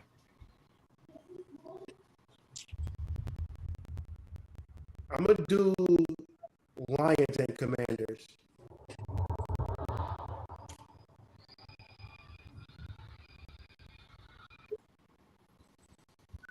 With the Lions getting to the Super Bowl. So Bills and Lions. I don't see the Lions going any place in the playoffs.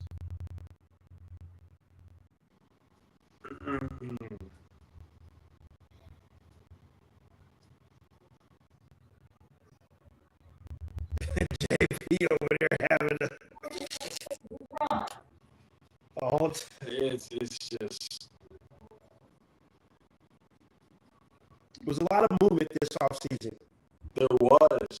That's what's making it a little bit more difficult. I mean, the Commanders, to me, I'm just like, that team, if they get the team, and that's going to be a dangerous team for the next 5 to 10 fucking years. If they can figure out how to keep Terry McLaurin there. It'd be the Bills and Commanders. Ooh, a Super Bowl 26 rematch. Interesting. Very interesting. So I would say it would be the Rams and the Ravens.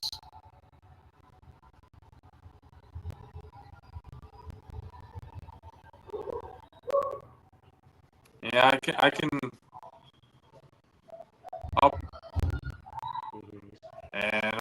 I'll throw the Commanders in there. I can see the Commanders taking on Baltimore. I think would be a pretty interesting matchup. I think that would be a very, very interesting matchup. Or Josh Allen. Got that. I like it. Jaden versus Lamar. That would be. I feel like that would be cinema. That is not a bad Super Bowl prediction. Yeah. And I don't think you can go wrong. And for Jaden, like people like, oh, sophomore slump. I mean, man, when you make it to the NFC Championship game your rookie year, that's a damn good amount of experience. You know what to do. Yeah, you already know what it takes to get exactly. And they had Dan Marino about that. Yeah.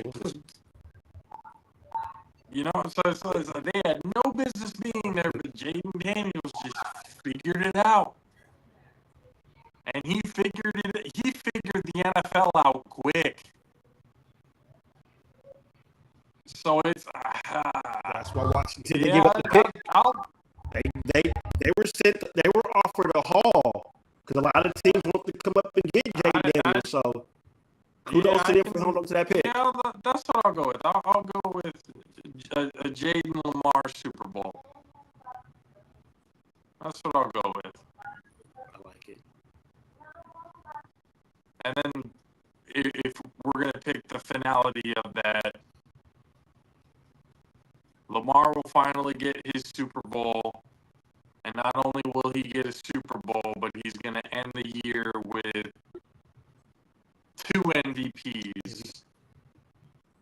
A Super Bowl MVP and an NFL MVP to end the year. Yep. That's what I'm going with. That's what I'm going with. Well, I like the Bills, but I would. Yeah, I think I'll take the Bills. Bills win my prediction Super Bowl. They'll win. Lamar wins a Super Bowl against the Rams. Oh, you gotta catch that. Okay. My Homer Super Bowl pick would be the Chris Berman Super Bowl. Niners and Bills. I'm still sticking with that. Niners and Bills. You've been doing that. It's not gonna change. It's gonna happen eventually. Damn it. Eventually. We picked that last year and then the year before. A boy can dream. My non-Homer, I will say Bills and Rams. Orchard Park finally gets that elusive first one, and Bills Mafia goes through tables at the parade. Oh my God, Bills Mafia is gonna fucking burn down Buffalo. Oh, Orchard Park and Buffalo will be. Good Lord. All right, so Homer Super Bowl, Raiders and Commanders.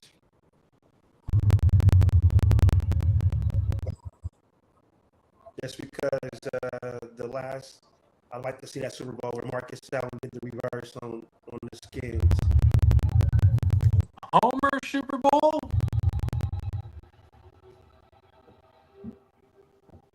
Fuck it. Give me the Niners and the Texans. Ooh. I like it. Give me the Niners and the Texans. Again, I'm really high on CJ Stroud. I had calm, cool collectedness to be able to kind of get it done. All right. Oh, wow. I got to do it. Cowboys and who? Let's have fun with the Cowboys and the Bills. Going for a number 3 Cowboys Bills. So they've already met twice. Cowboys blew them out both times. Ooh, I like it. Tackle. There you go. All right. Like it. Yep. I like it a lot. All right. It only took us 4 hours and 10 minutes. Only 4. But all right. Last year's went damn near 6, so we're The year before that was what, like 8, 9? Well, that's what happens when you invite Corey. Now, if Corey was on the show, That's we what would we were damn near be missing. hitting 8 easy. Yeah. I'd be I'd passing have out. already bowed out. Yeah, I'd have been. Special thanks to you viewers watching with us. Special thanks to Zelly for coming in and giving us a few minutes of his time. Special thanks again to EJ for making this kick-ass banner that he made for us. Who will Yeah, even though it's a shine on my head, and Zelly saying it was my I don't have a cul-de-sac. Who will be the team that gets to Super Bowl 60 in Santa Clara, California? We'll find out as the season kicks off on September the 4th and everybody else on September the 7th. Of course, Super Bowl 60 will be on NBC on February the 8th, 2026 in Santa Clara, California at Levi's, a.k.a. Jeans Stadium at Great America. For the bad guy JP, for Mr. Chris Vera, for Mizzle, I'm Dub saying thank you guys for watching. We hope you enjoyed watching as much as we enjoyed bringing it to you. Enjoy the upcoming NFL season, and may your team have success. And, of course, keep it locked in on Javos TV on Talking Ish with Dub, Chris the Mizzle, and the Mizzle Dub Show, as we will be with you all season long for football, giving predictions, talking ish, and giving passionate takes. Us back. Oh, happy day. Hell yeah. Good night, everybody.